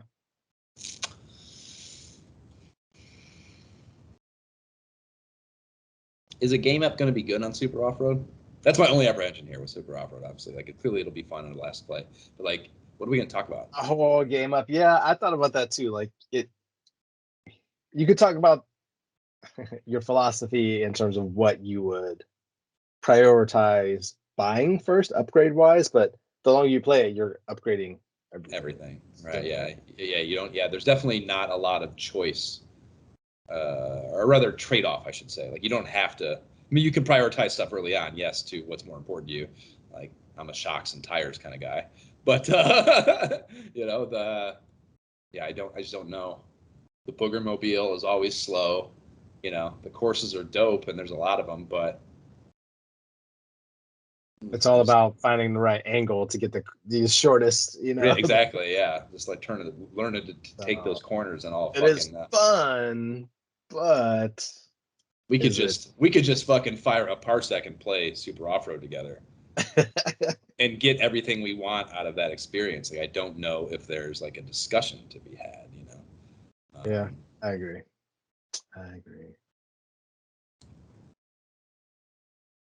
Well, that leaves Shinobi, Jay. No, this is the Genesis Shinobi, yes? Yeah, Or yeah, is- yeah. yeah, Shinobi yeah. 2. Shinobi's right, Jay. Okay, yeah, I'd be much more willing for that to try that out. Because that Okay. again, yeah, I was unfamiliar, because of the Genesis. Yeah, I've never played it all either. those I've never fucked with it. So I mean, I dealt with it through that first stage when we first saw it. I was pretty impressed. So I mean, there's little doubt in my mind that it's good, and it won't be a fucked up experience. So It's one player, right? One player game. I think so. Or I'm certain. I don't think there's any like battle mode or anything, and I don't believe, but it's definitely either way. It certainly focuses on one player thing, like a one player. Yeah. Okay. Platformer, action platformer. Okay, let's do Shinobi. All right. Okay, let's do Shinobi. Genesis. I just like having that Genesis controller in my hand. That's probably one I can get away with Yeah. using my. That'll probably be a good arcade stick one too. I'll probably be good. So I'll excitedly bust that bad boy out. Okay, Shinobi's Revenge. That's what'll be up next, and then after that game feature, we'll be kicking off a new chapter of Sega Action, Sega Visions issue number 1. Holly fucking Luya. And yeah, we'll get that pulled up to hopefully decide what the next game or magazine will be that will shift gears to. That's a big fucking apocalyptic change for this podcast. Swishing Fucking it up. machine. And you can subscribe to the pod on the platform provided by whatever dumbass company that serves up your pottery. Please rate and leave positive shit for the pod on your platform of choice, whatever it may be. And the website is nyehentertainment.com/ISOHpod. You can email us directly at isohpodcast@gmail.com. You can follow the pod and banter with us on the Facebook page, the Instagram, the subreddit, and talk shit to us about our gameplay videos that are on our YouTube. The links to all that shit will be in the show notes. And we do not have a Patreon, but if you like giving money to things podcasters tell you to and would like to do so at our direction, the Able Gamers Foundation creates custom gaming rigs for gamers with disabilities, and that is cool as fuck. ablegamers.org is where you can find them. And we have our T-shirts that we're wearing. Well, you're not wearing an ISOH one, but I am. We have them. We both have them, though, and they're pretty fucking cool. And the links to those are on our website if you want to get in on some of that action. And Jay, what are your socials? Gentleman JB without the second E. That's how you can find me pretty much everywhere. Gamer tagged all over the place. Word. My Twitter is @JoshFolan. My Instagram is @MyShiftKeyIsBroke. My gamer tag is 2Minute Todd, but I switched my Oculus name to MyShiftKeyIsBroke as well because it was easier to explain to people than 2Minute Todd, which it comes up more often on Oculus than because you're talking to people, so people ask, what the fuck does that mean? And 2Minute Todd is too complex, so MyShiftKeyIsBroke is a very quick, easy story. All right. Okay, bye. Bye.